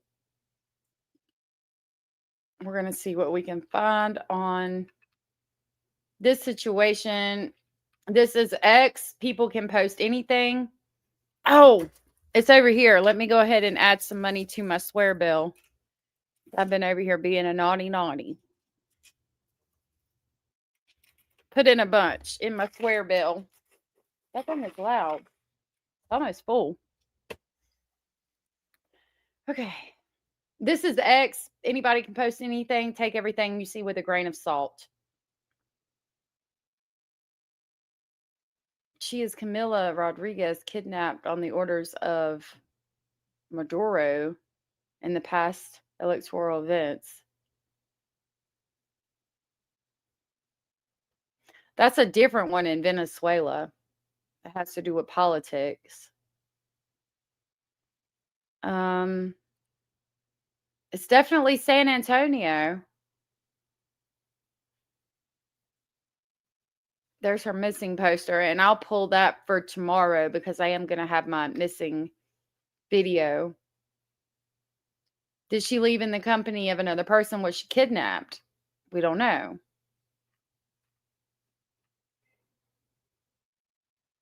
Yeah, I think it's just talking about her missing. There's a new picture.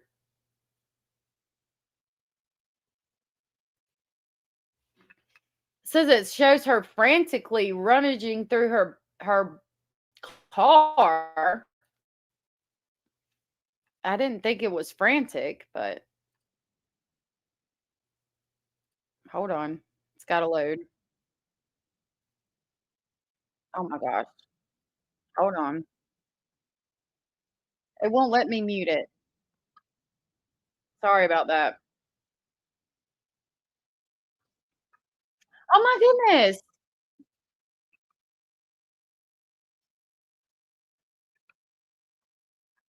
Gracious. I can't click anything. Hold on. They're going to get me for that. Now it'll let me pause it. Gracious in the morning. Um, Cara, thank you so much for the $5 super chat. And she said donation for the swear jar.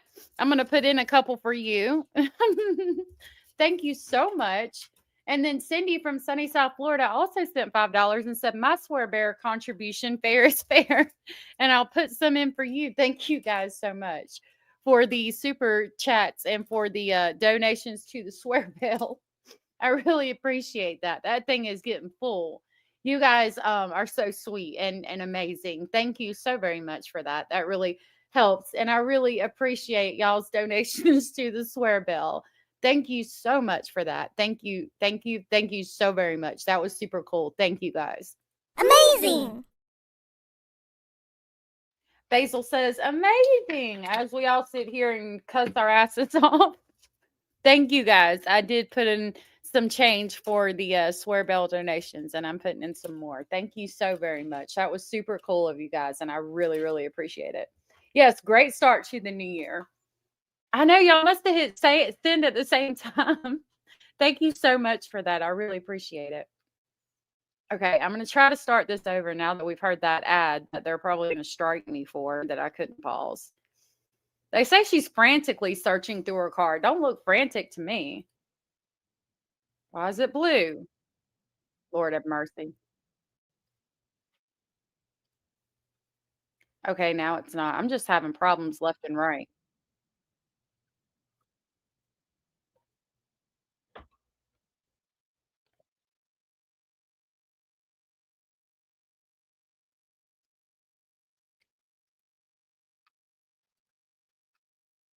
Okay.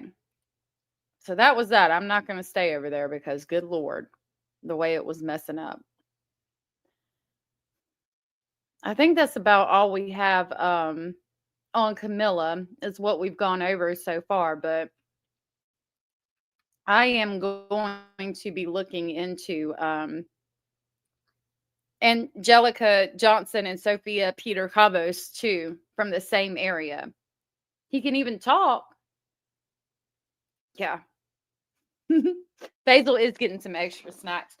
You know, guys, I come out here from North Carolina and I was looking for cilantro and parsley because they have it like just like rubber band together at the stores out there. And I couldn't, for like a week, I couldn't find cilantro or parsley. I was like, we've got to have cilantro or parsley here. This doesn't even make sense.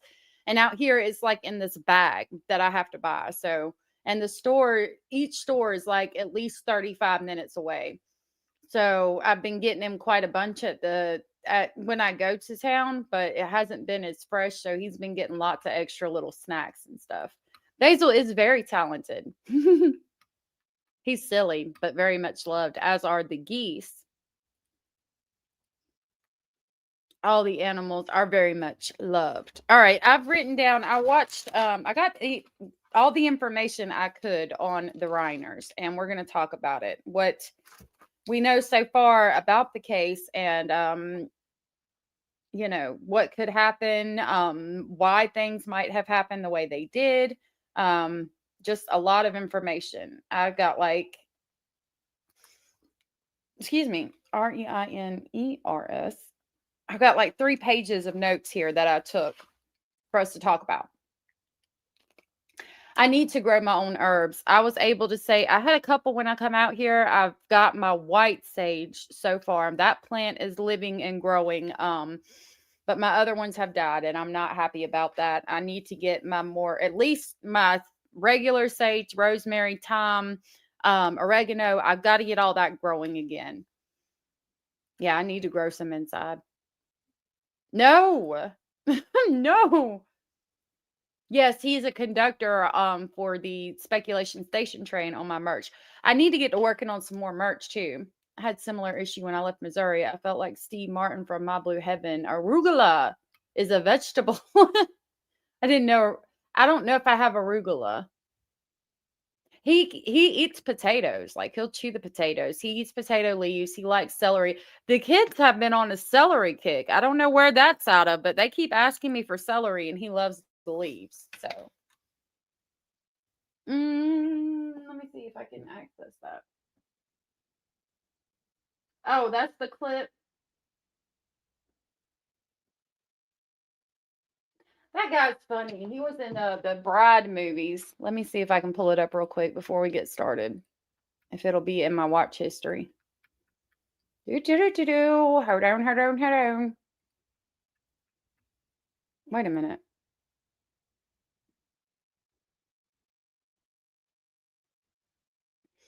Well, that's interesting.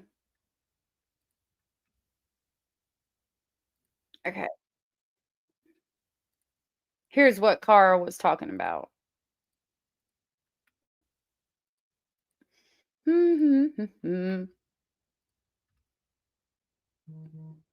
Okay. Excuse me, sir. I hope you had a very pleasant shopping experience. Yeah. Good. Here's a form for our suggestion box. Now, if there's anything you want that we don't have, you just let us know. Arugula. I haven't had arugula in 6 weeks. What's that? It's a vegetable. It's a vegetable, he said. Yeah, I haven't given him the green parts, but he'll eat like potatoes. Like, he'll bite the potato and eat it. You've never owned a rabbit? He's the silly rabbit. He eats things that most rabbits would not. And then, like carrots, for instance. Rabbits love carrots usually. Not him. He won't touch them. He will not touch it. All right. So, let's talk about the Reiners. I have gotten quite a few notes on this case. The death certificates were released, and I had them on my Patreon, but I dropped them for you guys so that you guys would have them too. Wait a minute. I have another notepad. I'll keep the death certificates pulled up as we talk about it. Here's my notepad. Okay, so allegedly what happened was, first of all, we got to go back to the Conan O'Brien party. Let's pull that up. They went to a party.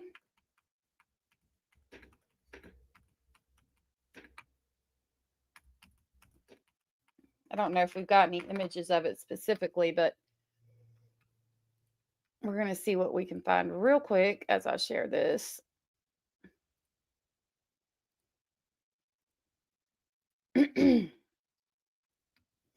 So,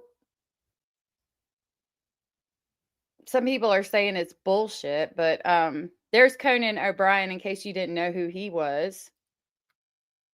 And allegedly, Conan O'Brien had a birthday party. I mean, not a birthday party, a Christmas party in the Hollywood Hills, right?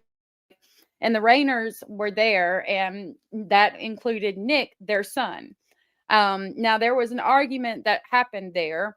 Reports say that the argument got so bad and so loud that people at the party were concerned, and they were allegedly about to call the cops. Allegedly, people reported about the argument at the party being because Nick was asking his dad for money because he wanted to start a new movie, and his parents said no because they felt like he was going to use it for drugs. Going to drugs, allegedly. I'm just going to put allegedly. Hold on, let me make a banner because I just need to put allegedly through all of this. Okay. We're just going to put allegedly across the screen.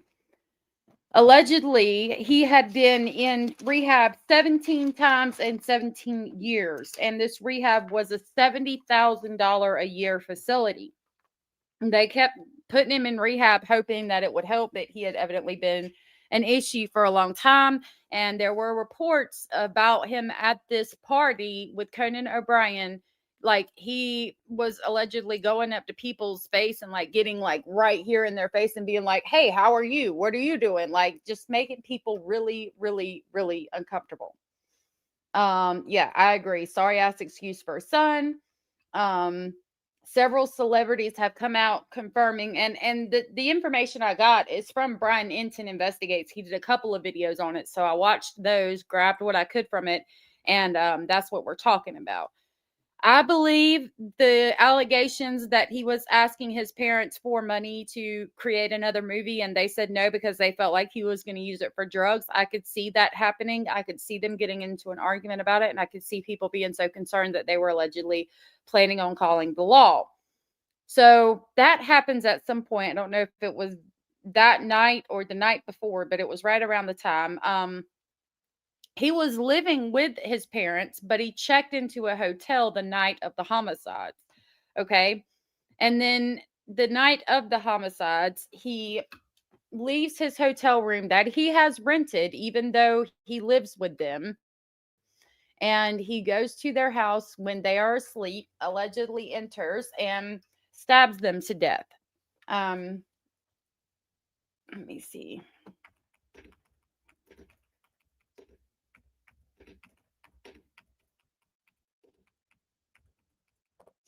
And he stabbed them to death and slit their throats.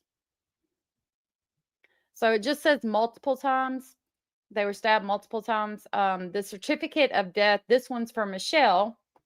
The date of death was December 14th of 2025. The hour, the time is 15:46, which is 3:46. We're going to write that down. They say that she's a white producer, entertainment, something like that. They give the address in LA. Yeah. She was killed in her residence with a knife by another. And he gives the address of that. I can't quite read what that says. Imminent cause. Yeah. So this is just the death certificate for her. And then we have Rob's as well. Robert's death certificate. The time is 15:45, which is 3:45. So their times of death are a minute apart. Now, what I understand that to mean is basically they're doing the time of death as when they found the bodies. Allegedly their daughter came in the house, saw I think it was her mother in the hallway. And then she walked in further. She left or something and walked in further and found Rob on the other side of the bed.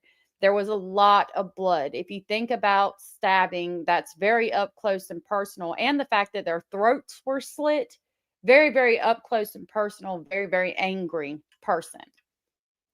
And yeah, Corey, that has a lot to do with it too. The people throw money at their problem, but it wasn't helping. Exactly. He's going too long for the good old days when he was homeless. And from what I understand, his parents loved him very much and they didn't like for him to be homeless and things like that. It had happened before, but they were spending, $70,000 for yearly treatments for him. And it had happened 17 times, allegedly. Kim said that it sucks his parents tried so hard to get him help. I bet he would take that help now. I don't know, because he seems like he's very spoiled. I mean, the dude, like Tom said, is 32, still living with mommy and daddy. Seriously, bro. Wouldn't they've had all these problems? They talk about in the past when Nick would get out of hand, Rob would come up and bear hug him and just try to hold him through whatever he was going through to keep him calm and to keep him from hurting himself or others. And we're going to go more into that with my notes. I'm just going to kind of start reading through them. They're in no particular order, but I have several things to talk to you guys about. I'll leave that up while we talk about it. You think he was resentful of others' success. That's interesting. He could have been. I think that he was a problem child from the beginning. So I'm just going to go through my notes. One thing that's talked about a lot is, was it the math or was it the meds? Substance abuse or meds. So they talk about that he had been diagnosed with schizophrenia, but that had been relatively recently. And they talk a lot about substance abuse. Okay. So he's getting treatment and he's on medications for for psychological disorders. I heard that over 50% of people with addictions will be diagnosed with a mental disorder like bipolar or schizophrenia or something like that. But if they're actively abusing substances, that doesn't necessarily mean that they have that disorder or that it's as bad as people think that it is. A lot of times it's the substance abuse, and you don't know what's real and what's not. Now, with the schizophrenia, he had been recently diagnosed with schizophrenia, and that's not normal. Normally, if you actually have schizophrenia, it's something that presents itself at a relatively young age, maybe young adult, possibly young child, but young adult at the very least. And being a 32-year-old man and not having been diagnosed with schizophrenia in the past makes me think that it was the math. If we talk about math, the first thing that comes to my mind is shadow people, out in the woods, paranoid, thinking people are there, hearing voices, possibly even. I think it was the math and not necessarily the meds. And his lawyer brings up the fact that he had just had a medicine change, right? And that he was not having a good reaction to this medication. And he had become, I have it written out somewhere, they said that he was, quote, out of his head, unquote.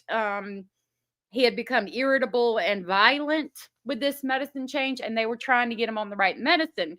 Okay, but it doesn't matter what you give me. If I am using math, the medicine's not going to work regardless. I mean, there is no medicine that combats math.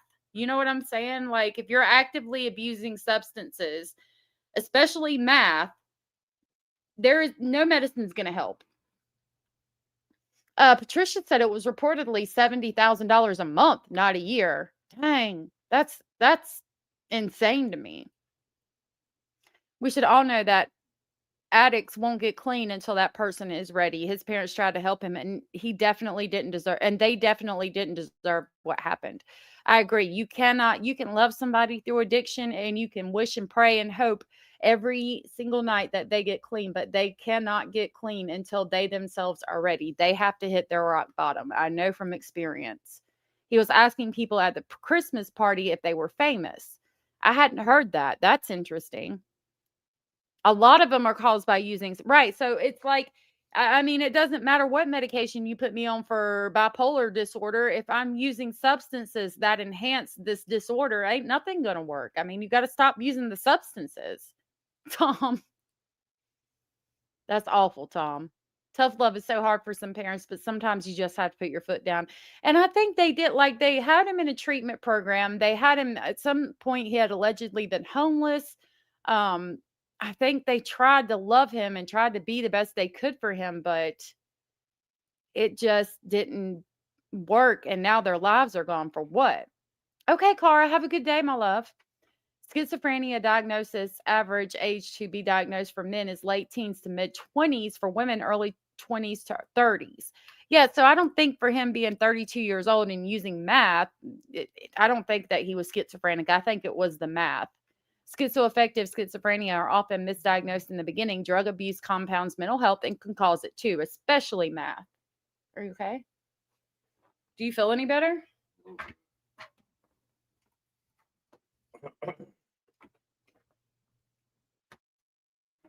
Okay. I hope you have a good day at work, Cara.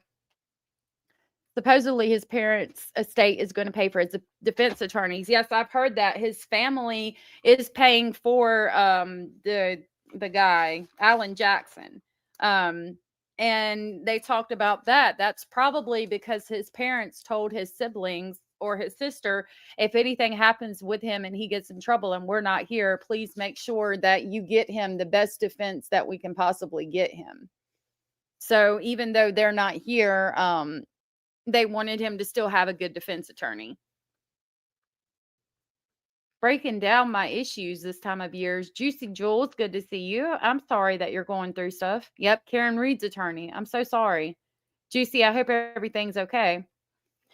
So I have a few weeks ago, they changed his meds and he was, quote, out of his head using meth. And they talk about with his first appearance, he was in anti-self-deletion suit and he's in a fog and it still hasn't set in and he's not relatively clear and hasn't basically realized the repercussions of what he's done. I don't know that. I mean, it could be true. It also could be that he's acting to try to help get that insanity plea. Reed's attorney, he be locked up state hospital. I've heard that he could be, well, we're going to talk about that. Since behind bars, he's been in a fog. Gravity hasn't set in. The loud argument at Conan O'Brien's, we talked about that. Just diagnosed with schizophrenia at his age doesn't make sense. And again, that's probably because of the math. Either way, drugs make it worse, right? Like, even if he does have schizophrenia, the drugs are definitely going to make it worse, way worse. If he was schizophrenic, that they are going to enhance it, but I don't know. I think it was math, honestly. I think that it was math related that he was seeing things if he had. So he should have been held. Kelly's okay. So when he had been having episodes and things like that, he should have been Baker acted, but California laws make it worse, as in if you say I'm going to go home and I'm going to commit a homicide or I'm going to self-delete, they have to hold you. But if 5 minutes later you say, no, I'm not, I was just kidding, I'm okay, they have to release you. That's California laws, allegedly. And it made it worse to where when he should have been held, he might not have been held.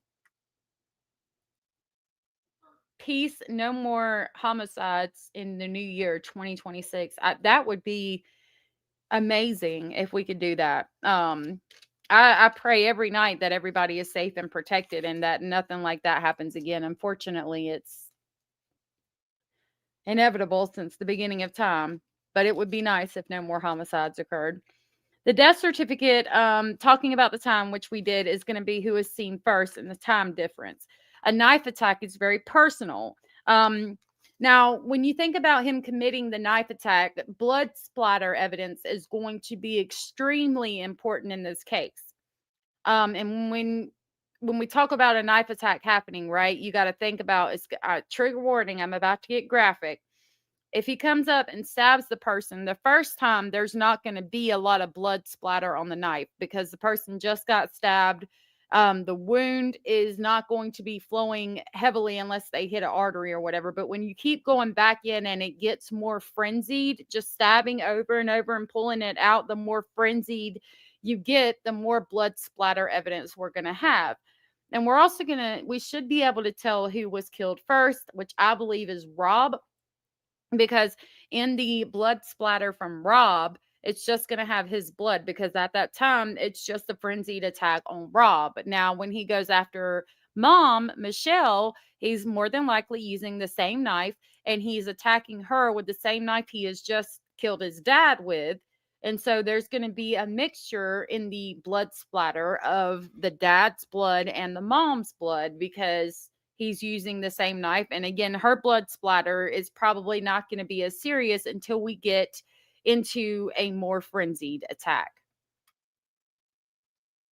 Rosie said it was just mixing medication with Saint drugs. It's not the doctor's fault. And they're trying to pin it on the doctor, which is not acceptable either. This is not the doctor's fault. You could give him anything in the world. It's not going to work correctly when you're mixing drugs with the medication. It breaks my heart anytime I see a parent struggling with a son or daughter with addiction problems. It's so hard. I have not had any children old enough. Well, I have one child that's old enough, and thank God she didn't go down that road. But it's so hard because I have family and friends that have died. And I myself was addicted for a long time. and you love these people and you don't want them to do that, but you can't stop it. And it's sad. His abuse was compounded by substance abuse. Exactly. Mental health was compounded by substance abuse. Exactly. That's how they know what ordered the Idaho 4 was homicided by Brian. I didn't even realize that, Hannah, and thank you. Hey, content, good to see you. Yeah, the Alan is trying to pin it on the doctor with the medicine change. He sure is. Age 20s. Spices and herbs. Oh, well, thank you, Juicy. Okay, so yeah, again, if Rob was killed first, Castoff only has his DNA or blood. Then Michelle's killed second. That blood spatter will contain both Rob and Michelle's blood. Probably killed Rob first to neutralize that threat. So more than likely, he took his dad out first to neutralize his dad. According to reports, when Nick got out of his head, his father would hold and bear hug him to try to neutralize him, keep him from hurting himself and others. He went to the hotel, maybe had bloody clothes and this red backpack that he had. And they say that because the cleaning crew, when they got there to clean the shower, they talk about there being just a substantial amount of blood in the shower. But we know the homicide didn't occur at the hotel. And that's going to play a role too, because why would he have rented a hotel that night if he lived at home with his parents? Is that premeditation? But even with premeditation, it might not matter in the state of California, and we're going to talk about that. You should try being the sibling of someone who sucks up all the attention, resources, support, and then your parents end up neglecting you. That's a hard one too. Yep. Yeah, I've got some that are like that too. I've got some stuff going on right now, and I worry about that content. I'm sorry you went through that. My daughter was telling the doctors to stop giving her so much pain meds after her C-section when she went home and wouldn't take hardly any. I believe it. He rented it after the reports say he had the hotel beforehand, but I don't know. Allegedly. Fingerprints and boot prints at the scene of the crime are going to be really important. That's going to put him there specifically, and they're not going to be able to say that somebody else did it.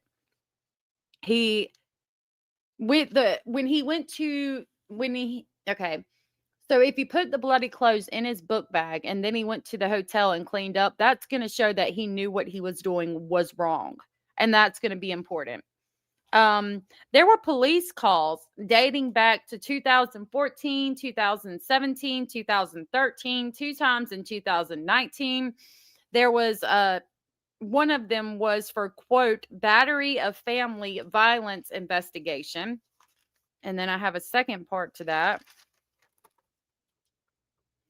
says could have had security to help the family that didn't call police for every incident, probably signed non-disclosure agreements. So there is a history of violence there, okay? They called, again, the police 2013, 14, 17, 2 times in 2019. And can you think about how many times they didn't call the police? And then add on top of that these are Hollywood elite that ain't going to call the police anyway unless shit's getting real out of hand. Could they have hired a security team, like maybe some ex-cops or something that are equipped to help in a family situation like that might not call the cops every time? I think that is entirely possible and probably happened. They probably had to sign non-disclosure agreements, their security team, and they hired people that could help with situations like that. So they didn't have to call the cops all the time because that's their son. They know he's going through some shit and they're just trying to help him. This case is particularly sad because you can tell this boy was loved and supported, and he took it all for granted, in my opinion. Get genetics testing prior to having kids. Didn't even realize about blood telling the story of the Brian Koberger order of attack. I didn't either until she mentioned it, and thank you for that, Hannah. Totally agree. Alan Jackson was impressive at the Karen Reed trial. I hope he doesn't resort to victim blaming in this one. I hope not either, but they probably will. There's always pre-incident indicators or red flags. And how many times were police not called? So all of these 2013 police call, 2014, 17, 2019 are pre-indicators that there could be a history of violence. People talked about how when Nick would come into a room, he would suck the oxygen out of the air. That's the type of person he was. Very needy of attention, very angry, hostile, things like that. So if they go to insanity defense using substances, you won't get the right this is what I've talked about. When you're combining if you're trying to use the insanity defense and say that the doctors had him on the wrong medication and it was because of the medication and the change in medication that he did this, again, using substances with any medication, the medication is not going to work like it's supposed to. There's not a medication that can work with meth. There just isn't, in my opinion. His family is allegedly paying for the lawyer, and we talked about that. I think it could be because they know that Nick's had issues, and even though he killed his parents, they want to make sure to get him a good defense because that's something his parents probably tried to make sure of. Addie said, in my opinion, you could tell later in life his son was afraid of him. He was afraid of him. He may have had mental issues, but one is entitlement. You know, Nick seems like the type to feel very entitled to everything. It does sound like drugs are the mental health issue here. If he had illicit substances in his system, they won't allow an insanity plea. I don't know. I think they're trying to go for it. We'll see. It's California. I mean, we're going to talk about the differences in California. Oh, they're probably going to make a deal. There's a lot of people that seem to think that he's probably going to make a deal, especially with Alan Jackson being the lawyer. So let's talk about what special law in California.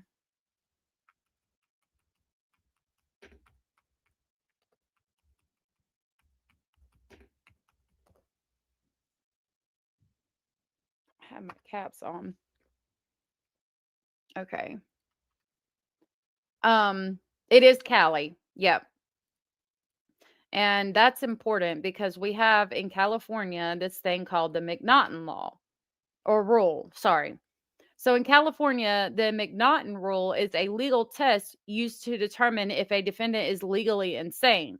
This rule requires proof that the defendant was unable to understand the nature of their actions or to identify right from wrong due to a mental illness. If found not guilty by reason of insanity, the defendant may be committed to a state mental hospital instead of facing imprisonment.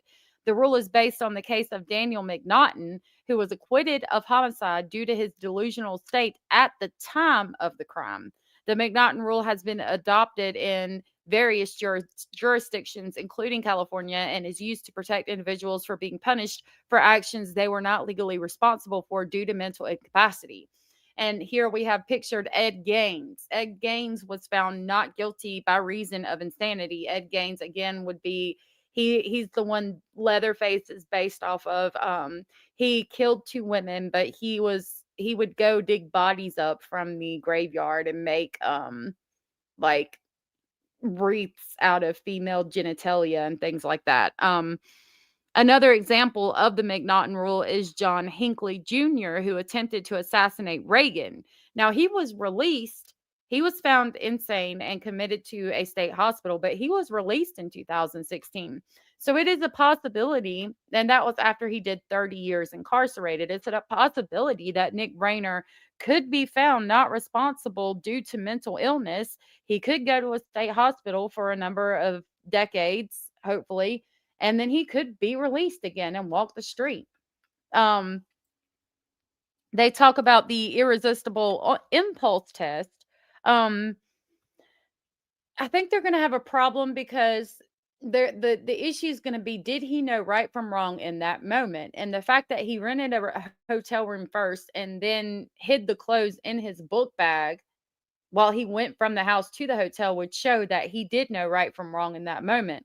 But there is a high possibility that he could get found not responsible due to mental illness. I believe he was mentally insane too. Thank you, Corey. I appreciate the compliment.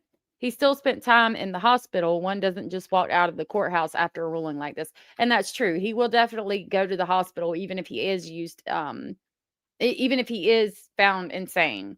Hannah says, in California, you generally cannot use an insanity defense if your mental state was caused solely by voluntary drug use, or if you had drugs in your system at the time of the crime. The law distinguishes between a pre-existing mental disease or defect and a temporary condition caused by recent intoxication. So then we're going to go into, the doctor has said that he was schizophrenic. So if now we know that he was more than likely schizophrenic, allegedly because of his drug use. But if he's got documentation showing that he was schizophrenic, is the court going to take into consideration that he was probably schizophrenic due to using meth? Or is it going to be that he's schizophrenic, so therefore he's not responsible due to mental illness? Unfortunately, I don't know. According to Uncle Google, if he had illegal drugs in his system at the time, he can claim settled insanity, but it's hard. I think with an attorney like Alan Jackson, and we're talking about California, he might get off on insanity. If you hit a car and drive off, you're guilty immediately because it indicates you know what you did was wrong. The same thing. Yeah, but I feel like with the money involved in this, the lawyer involved in this, and the location involved in this, I feel like he could get off, but they're probably going to make a deal, more than likely. So let's look up the irresistible impulse test.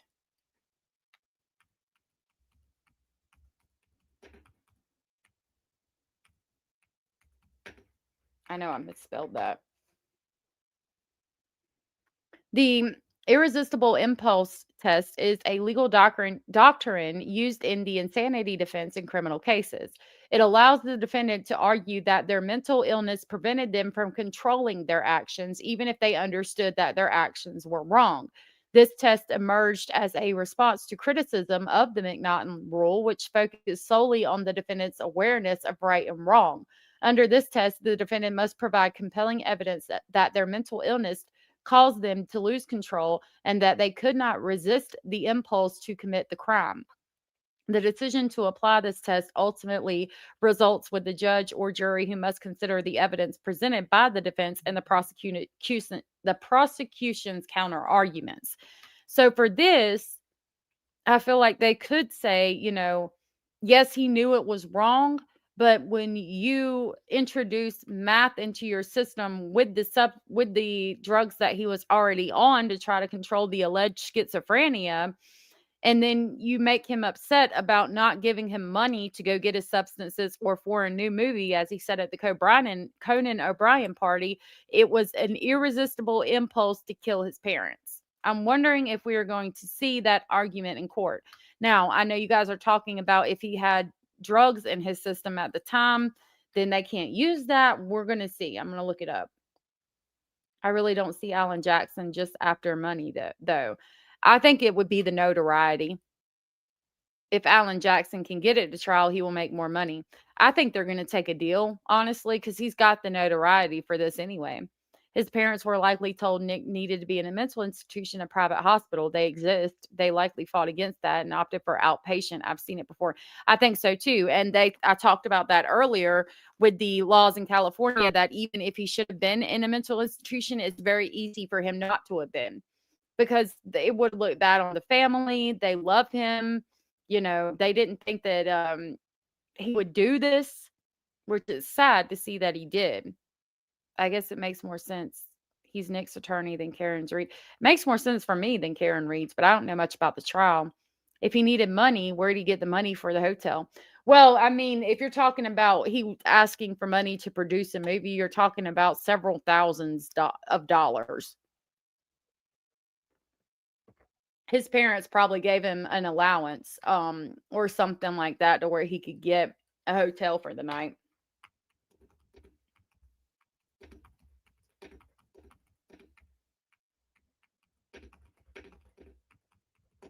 Or the damn FBI is going to be tapping my computer.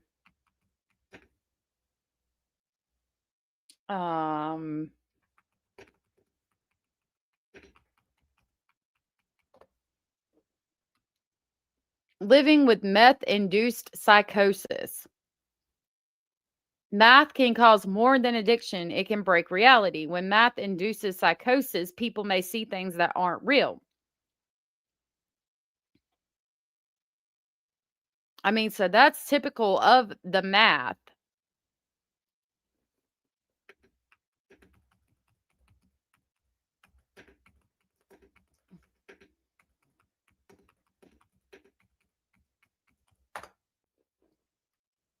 How to plead not guilty by reason of insanity in California. Let's see. Under California law, a person is legally insane and able to assert the legal defense of insanity if because of a mental illness, she or he either cannot understand the nature of his or her criminal act or cannot distinguish between right and wrong. The legal definition of insanity is known as the McNaughton rule. It comes from a 19th century British defendant. The defendant's mental state, okay. Despite the number of mentally ill criminal defendants who can actually plead not guilty by reason of insanity is quite low. Nationwide, only 1% can use the insanity defense. Example, Elizabeth suffers from severe depression, a debilitating mental illness. She shoplifts clothes from an expensive boutique and is arrested and charged with petty theft. Elizabeth's depression caused her not to care about the consequences of shoplifting, but it did not prevent her from understanding what she was doing. It also did not prevent her from understanding that theft was morally wrong. So even though Elizabeth's mental illness contributed to her criminal activity, she was not legally insane when she shoplifted, and so she cannot assert the legal defense of insanity.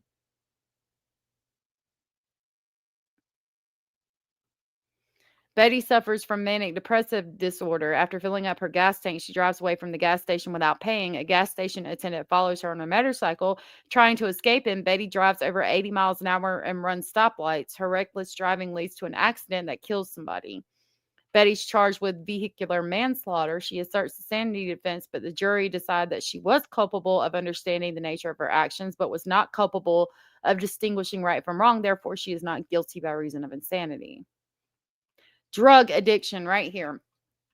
Mental health problems and drug or alcohol addiction often go hand in hand. However, you may not assert the legal defense of insanity just because you were addicted to drugs or alcohol when you committed the crime or had recently used drugs or alcohol when you committed the crime. Example, Jeffrey suffers from acid flashbacks due to his earlier extensive use of the drug LSD.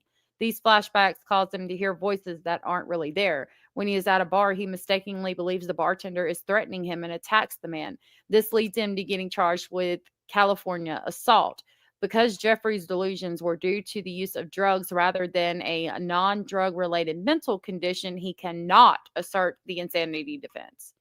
However, if you are under the influence of drugs or alcohol when you committed a crime, the legal defense of voluntary intoxication or involuntary intoxication may be of help to you.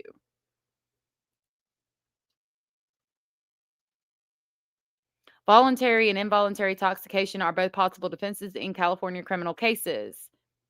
Involuntary is being drugged without your knowledge. Voluntary is where you purposely ingested drugs or alcohol. Since voluntary intoxication is a choice, it serves as a defense only to crimes that require specific intent to violate the law. So we're going to expand on that. Infinite Possibilities, good to see you. Yay, Clara, good to see you. I would bet it never goes to trial. Money, fame, and California don't lend to accountability, and I agree. I don't think it's going to go to trial either. I don't. Gavin Newsom sounds familiar. Are you talking about the Newsom murders in Tennessee? I actually moved 4 blocks away from where it happened. No, Gavin Newsom's I think he's the governor of California. He probably does. Trust fund babies are allotted amount per year or month. Yep. $20,000 a month per. Could you imagine $20,000 a month? Y'all, I would own real estate. If he had illegal substances in his system, Allen has to prove he was insane when he took those substances. Otherwise, insanity will be hard to prove. I agree. May argue involuntary intox because of his mental health, new mental health drugs. True. It might go to trial. Look at Phil Spector. Possibility. Okay, let's talk about this. So, Voluntary intoxication means you intentionally and knowingly consumed intoxicating substances such as alcohol or drugs. You were not forced and no one drugged you. Voluntary intoxication is a defense only to specific intent crimes as opposed to general intent crimes. A specific intent crime is one where you specifically intend to violate the law. Examples include theft, homicide, where you must intend to kill someone, and forgery. An example is after drinking too much beer at a bar, Maria takes another patron's jacket thinking it's hers. If Maria is charged with theft, she can claim voluntary intoxication as a defense since theft is a specific intent crime. Maria had no specific intent to deprive the jacket's owner of her property as Maria was too intoxicated to know that it was not hers. Okay. In contrast, a general intent crime is one where you do something unlawful and your mental state is irrelevant. A common example of general intent crime is driving under the influence. The act of driving drunk makes you guilty even if you do not intend to drive drunk. Example, after drinking too much beer at the bar, Maria smacks another patron for laughing at her. If Maria is charged with battery, she cannot claim voluntary intoxication because battery is a general intent crime. All the DA has to show is that she intentionally inflicted unlawful physical force on the patron and that Maria was too drunk to realize that what she was doing does not matter in battery cases. Okay. You cannot be found guilty of a crime you committed while involuntarily intoxicated. But this is all involuntary. Insanity specifically, the insanity defense is a valid defense provided that you were legally insane at the time you committed the crime. You are legally insane if you have a mental disease or defects that makes it so you either do not understand the nature of your criminal act or cannot distinguish between right and wrong. He knows the difference between right and wrong, but the fact that he was diagnosed with schizophrenia is going to play an extensive role in this. I really think that. But for me, the fact that he was just diagnosed as being schizophrenic plays a role too, because I really don't think it is schizophrenia. I think it's the math. But proving that in court, I mean, it could be proven that he has a mental defect or disorder, and even though he was voluntarily intoxicated, he was legally insane at the time because, I don't know, experiencing a blackout, like a lot of things. Intoxication is legally distinct from insanity. You are not legally insane just because you are under the influence of drugs or alcohol. But could they say he was legally insane because the medicine made him, quote, out of his head, unquote, and he took meth, which he knew he took willingly because he wanted to get fucked up, basically, but he did not take with the intent to commit a homicide. The homicide came afterwards because of the mixture of the meth and the drugs that were making him out of his head that were prescribed to him. Addiction to drugs or alcohol also does not count as legal insanity. This is true even if you suffer from brain damage or permanent mental disease as a result of your past use of drugs or alcohol.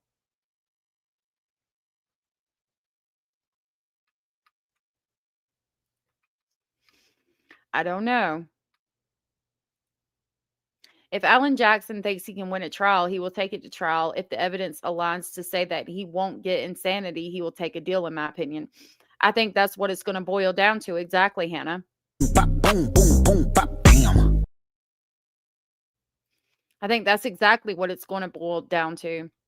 But I think these rules and laws are definitely going to play a big part in this because of who the attorney is, the money backing him, and who Nick is. In my opinion, I really hope the fact that the forethought to rent a room and clean up his bit bites him in the butt, because I could see if he was walking down the street covered in blood. Right. I think that'll play a role because the fact that he rented a hotel room could prove premeditation. But when you say, okay, we have somebody that's schizophrenic that was on drugs from the doctor and on drugs from the street, can all of those things combined make him insane in the moment to where normally he would not have committed that crime, but because of the actions of the voluntary, intoxication and the drugs that he was on that made him, quote, out of his head, he committed this crime. I don't know. Can math trigger mental illness that wasn't already there, or would the symptoms have to be there for it to trigger it? I think, again, the fact that he was just recently diagnosed as being schizophrenic at the age of 32, I think that that's math. I don't think that he's schizophrenic, honestly. I think it's math. I really do. Could I be wrong? Absolutely. I am by no means a medical professional at all whatsoever. But I think that it's math that is producing symptoms of being schizophrenic.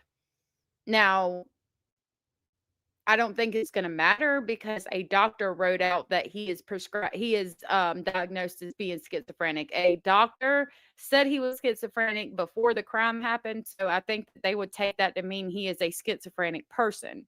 Personally, I think it's the math. Using drugs changes the chemical makeup of your brain, so you could become schizophrenic because you use the drugs. And that's true. Yeah, a basal hole. We need to look up. I'm definitely. My alarm's going off. I'm definitely gonna look. Okay, Kim, have a good day, love. I'm going to look it up and see what I can find out on it. And I'm also going to look up the 3 girls missing from San Antonio. Google said he was diagnosed years ago, but the meds were recently adjusted. Let's see.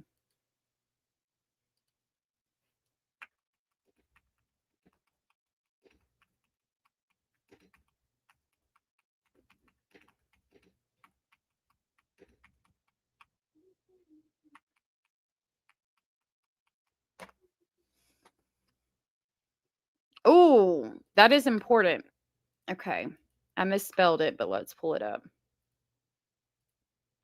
So Nick Reiner was diagnosed with schizophrenia several years ago and was being treated with medication at the time of his parents' homicides. The exact timing of when his medication was changed is not specified, but it is noted that there was a change shortly before the homicides.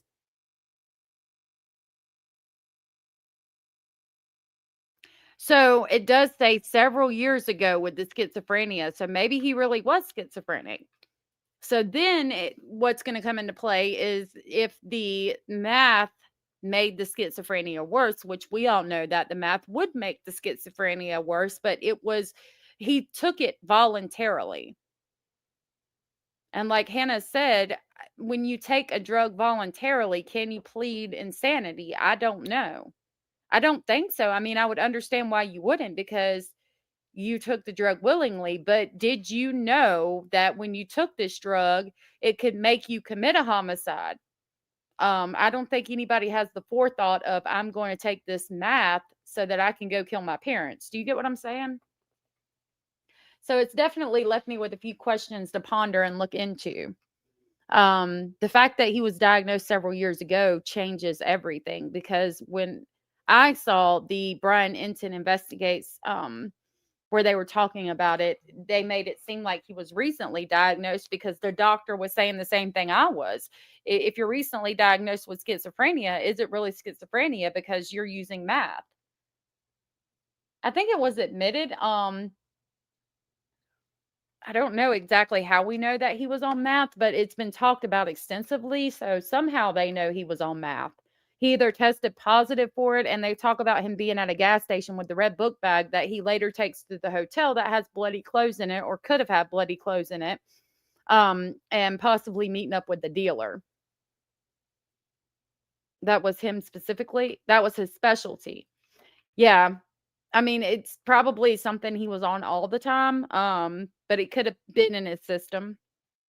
Carly Gregg's defense used the recent change in medication, and that didn't work out for her. Interesting. But he's got money, and Alan Jackson as a defense attorney, so it might work out. I heard something about he was likely misdiagnosed with a schizophrenia. It was actually drug psychosis because he had been on drugs since age 14. That could be exactly what was said, and I could have it wrong, because that sounds exactly like what I heard too. So Addie V, you may be right when you say he was most likely misdiagnosed with schizophrenia, because it mimics drug psychosis, and he had been on drugs since age 14. It's scary with the medicine changes like that. I mean, especially young adults and young children when they switch their medications and things. It can be scary. It's a scary thing. And I'm sorry you went through that, Cindy, my love. All right, we've been going for 2 hours and 42 minutes as of right now, and I really enjoyed this. I'm trying to get back in the scheme of things and trying to get back to going live every day like we used to do. I am trying my very best to do that with you guys. I really appreciate you guys hanging out with me today. I have enjoyed talking about these cases. Definitely found it very informative to find out that all 3 girls are missing from the same area the same week. We definitely are going to do some more research into that. I do plan on coming back tomorrow unless Mr. Speculating is really, really sick or something comes up. If I have the live scheduled, I plan on being live. So we'll go with that. If I can't for some reason, I will make a post. Cara, I missed you, and I missed you being in chat, and I'm so glad that you are here and you came by. I appreciate each and every one of my mods. I could not do this without you, and thank you so much for everything that you do. If you're going to make more chocolates with your daughter, I can give you a tip on how to prevent your chocolate from seizing. That's what causes it to get crumbly. Yes, please do, because it always does that. And I can't figure it out. I don't know if I've got my double broiler turned up too high or what. I even tried, like with chocolate chips, it's really bad specifically because I even tried adding milk to the chocolate chips and it didn't work. I don't know what the hell I'm doing.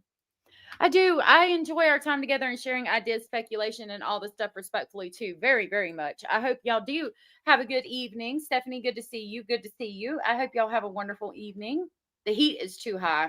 Makes sense. I need to turn it down. I meant to mention, I thought there was more girls missing from that area too. There might be, Screaming Daisies. It's scary. I just watched this girl that popped up. She reads cards. She was saying that they have her in like a red barn by the hills and requesting money. I don't know. Maybe something. I don't know. Coconut oil to the chocolate. Okay, I'm going to write that down. Heat's too high and add coconut oil. All right, I'm going to do that while I go. I think I'd start a couple of things I needed to write down. All right, y'all, I'm going to go for the day. I will be back tomorrow, and I will see you then. Thank you so much for hanging out with me. Thank you to my mods. I love you very much. I love all of our speculating family very much. I enjoy our time together every day so much. I will definitely be back and see you guys tomorrow. I hope that you guys have a safe evening. I do want to do a New Year's Eve stream or a New Year's Day stream. I have like a little headband with disco balls that I'm going to wear. I hope y'all have a good New Year's. I should see you tomorrow. And, oh, okay. That's a good idea. The squeeze bottles. I have some of them. Evil is more rampant than it's ever been. I agree with that. I agree with that. We need some Bible. Definitely. Definitely. All right. Happy New Year's, everybody. I'll see you tomorrow. If nobody has told you, you are enough. You are important. You are special and you are loved. And I will see y'all tomorrow. Bye.